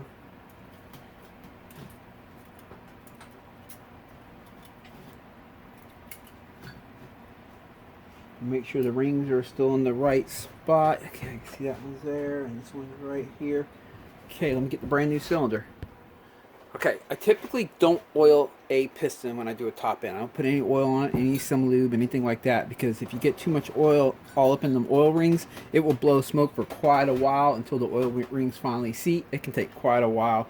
If you're doing this for a customer, they come pick up their bike and they're like, "Hey, why is my bike smoking? I paid you to do a top end. What's going on here?" So I don't do that. And but because this is a brand new cylinder with fresh honing, all I'm going to do is take some motor oil and just regular motor oil, Shell Rotella 1540 to be exact, and I'm going to wet it with the motor oil, and then I'm going to wipe out the excess oil. So basically, it's not going to be dripping wet. You're not even going to really be able to see any oil on it, but I guarantee you're not going to want to put your tongue on it. Yeah. Now take a rag and wipe that oil out of there. What I'm really kind of doing here is I'm just putting some oil up in the, let me get all the dust. See, it feels oily now when I touch it, and that's good enough. I can feel the oil on it, but there's, if you look, you don't see the oil, but it definitely feels oily. You know how oil is. You get oil on your fingers, you can tell, right? You can't even wipe it off. You wipe it off, and your fingers still feel oily. That's all I'm doing here. All right. Let's put it on. And don't worry, the moment this motor starts up, within 2 seconds, 3 tops, the oil squirters right underneath this piston are going to be shooting just several streams of oil right at the piston. Oh, by the way, I'm compressing the rings with my finger here. And you can see that they have these little cutouts right here. That's why I'm doing it right here on the sides of the piston. And I'll start by putting, let me get you up in here a little bit better. Hold on. There we go. And also, let me double check this surface right here. I know it's a brand new cylinder and everything, but man, I don't need no issues. I don't need a water leak in. I don't need nothing. I don't want to get back inside of this motor. Okay, the rings are in their proper location. I'm going to press them in their grooves. You see how I got the back side of the cylinder, the skirt part of the cylinder already pressing on that ring? And then I'll try to, there we go. I think a ring snagged over here. Let me check. Yeah, we got one oil ring. There it is. I got it in the groove. So just got to be gentle. If a ring kind of jumps out of its seat, you might have to fish it in with your fingernail. If it starts biting, pull it off and check. I feel a little bite right there. So let me see. Yep, we got a ring out of its groove.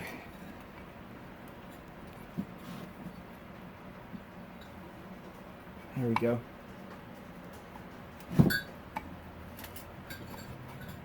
There we go. Let me pull that timing chain up and out so it doesn't get binded.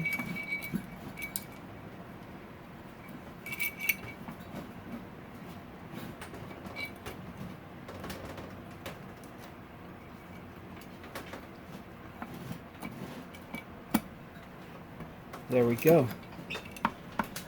Let me get that one bolt, put it in there, and we'll spin the motor by hand. Just make sure it's moving up and down freely. Okay, I have that one bolt in there. Not real tight because until we get all the cylinder head bolts in, you don't really want to tighten that one all the way down. Okay. Gonna turn the motor by hand here. All the way up and all the way down. Make sure everything's good. Ouch, that hurt. Pinched my finger up in there. Lock, put it at top dead center here. Drop the timing chain back in there. And we are good. One more time, verifying. Exhaust, it's a reverse motor, so intake valves are up front. Looking good. Okay, let's set her back in the frame. Okay, here we go.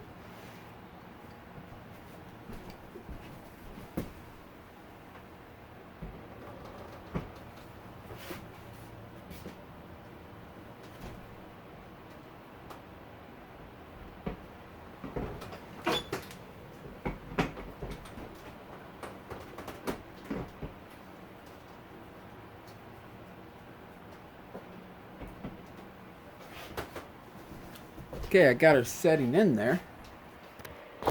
Let's start by fishing this one right here, the bottom center one. Try to get that one in there. This always helps when you have two people, but I work by myself, so that's how that goes.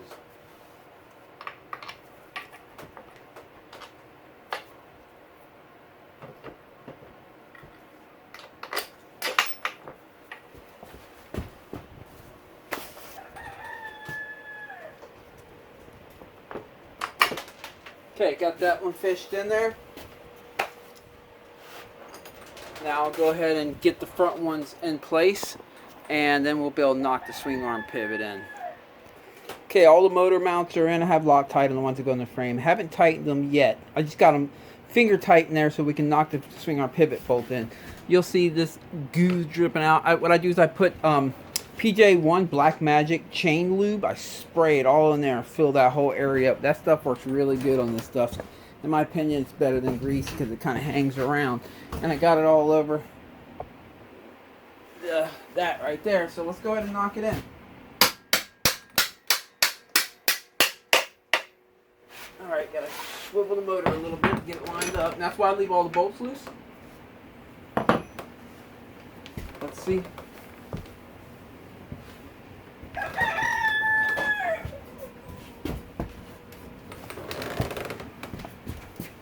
Kind of pinched in there a little bit. There we go. That's why I leave all the bolts loose like that, so I can just move it around. There we go.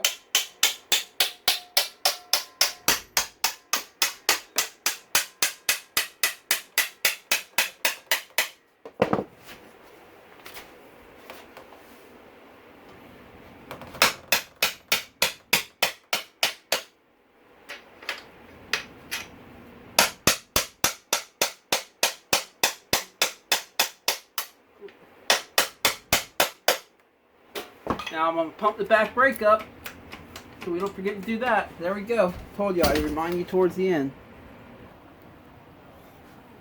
Alright. Put the washer and the nut on there.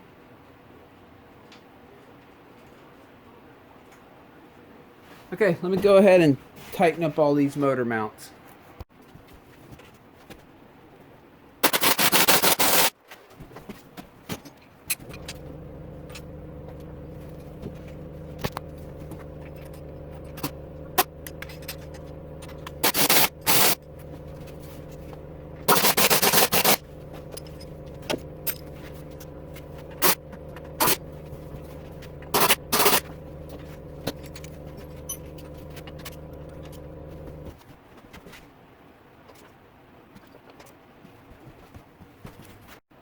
Okay, to explain why I did some of the things I did. You saw when I was tightening up the swing arm pivot bolt that I lifted up on the rear wheel. You'll see the whole motor shift and everything when you do that. There's always a little bit of play with the swing arm and the motor and everything. If you don't shift it now, it's going to shift after you start jumping big jumps and land. It's going to shift on its own most likely. You can take it off the stand and just let it sit on its wheels, tighten it up that way. Or you can just do like I did if you have an impact, one hand an impact and one hand lifting up the rear wheel. And as high, you know, get some good force on it. You'll see the motor shift and everything, and the swing arm shift, and then tighten it up. The two bolts down, this one, the 14 millimeter here, I did that with impact only. I'm good with that. Got it nice and tight. if I accidentally stripped one out, it's not the end of the world. I can replace them. But these 12 millimeters right here, I used the impact just to seat them down, and then I used a regular ratchet to torque them down, to bottom them out. Again, my hands are calibrated. I know how tight they need to be. If you're unsure, just go ahead and break out your manual. There's a link in the description for the manual. Break out your manual. I used a little bit of Loctite on them too. The reason I did them by hand is because you don't want to strip them out. They go in the frame, aluminum frame. I'd rather do them by hand than use the impact. I don't need to strip them out. I don't need to strip that frame out. Okay, I'll go ahead and get these water hoses on now. Might as well. Okay, got the hoses on. Put that little cover on. All right. Remember this? We have to put that back in its seat. Hopefully you paid attention to which hole this came out of when you pulled it out, so you know which hole to put it in when you put it in. Okay, gave this sensor a wipe up. I temporarily just set the stator cover on there mildly so I can make sure the wires are not wrapped up around each other or whatever. There we go. And I'll put the bolts in for that. I have Loctite on them as well. Dang it. Once again, I meant thread locker. Holy cow, I gotta get this right.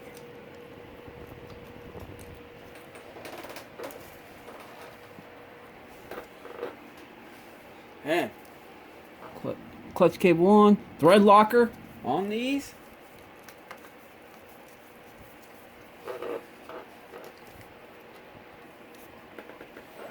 This is about to be a wrap for this day. I gotta go taking a street bike ride over to visit my dad tonight. It is his birthday. Just gonna jump on the ZX10R, take a nice little cruise over there. It's not too cold. It's like 55 degrees out. It's not too bad. Let me get this gasket on there. All right. Plus, I haven't ridden that bike in like 3 or 4 months. It needs to be put on the road. All right. New gasket, of course. There we go. Honestly, I really only own it because if I don't own one, I'll end up buying one when I work on somebody else's and I have to take it for test drive. It gets in my blood. I'm like, oh god, I need another street bike. So, okay, remember, it has this little tab that sticks up right there, and there's another one right here. That's where these little wire clip ones go. I think this is the one that goes up front.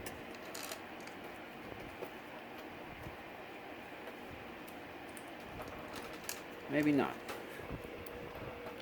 Trying to figure it out here.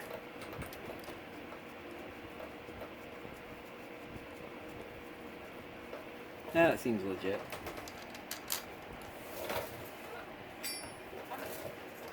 Otherwise, most of my two-wheel riding's on the dirt. Because I also enjoy owning a Mustang too, so I get a lot of play cruising around in that thing. Okay, now you see it has the arrow here. The ones with the arrow is where the little washer goes. And we have 2 of them, it looks like. There's one there, there's another arrow down here. You probably can't see it on camera, maybe you can. And then the other 3 just randomly go up here. Alright, since it's dumped down nice and tight.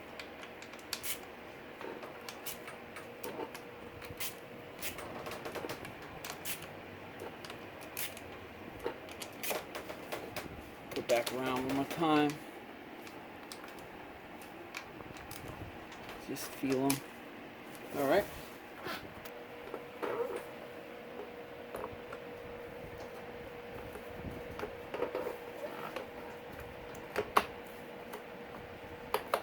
There we go. Okay, I have that hardware in there. Just need to tighten it up.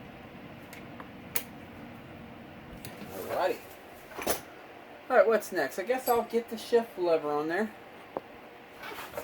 Yamaha likes to put a little dot right there, and it matches the dot right there. That's a stock setting. At least you can change it if you want, although when you change them, they're usually pretty big jumps. Tighten that up. Front sprocket time.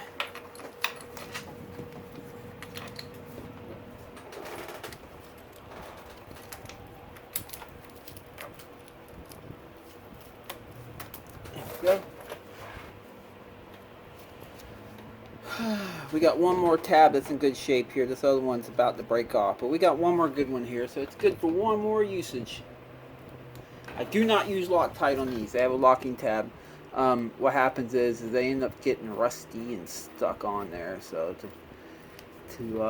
yeah, just don't use Loctite. It makes it harder if they do get rusted. It makes it nearly impossible to get them off.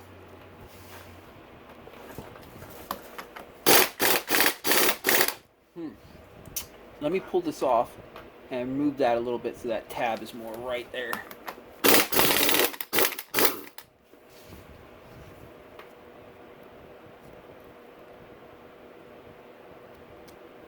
Let's try that.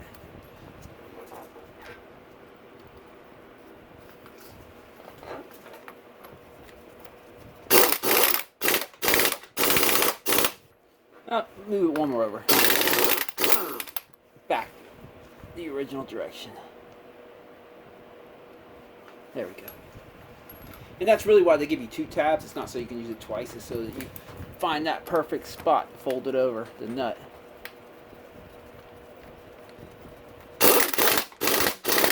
Alright, that looks good. Snug it up a little better than that.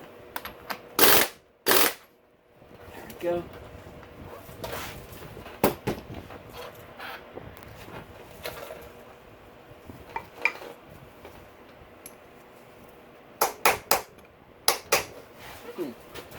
Grab something else here. I'll grab that same old flathead I used to get it off.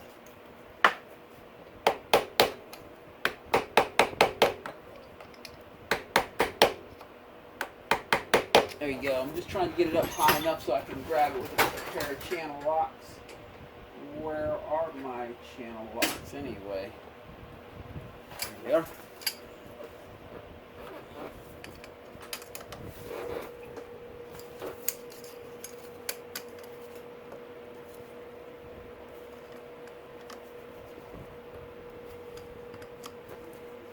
I noticed this flashlight makes stuff like that go on, like on the camera. I think I'm gonna have to junk this flashlight. That's a bummer.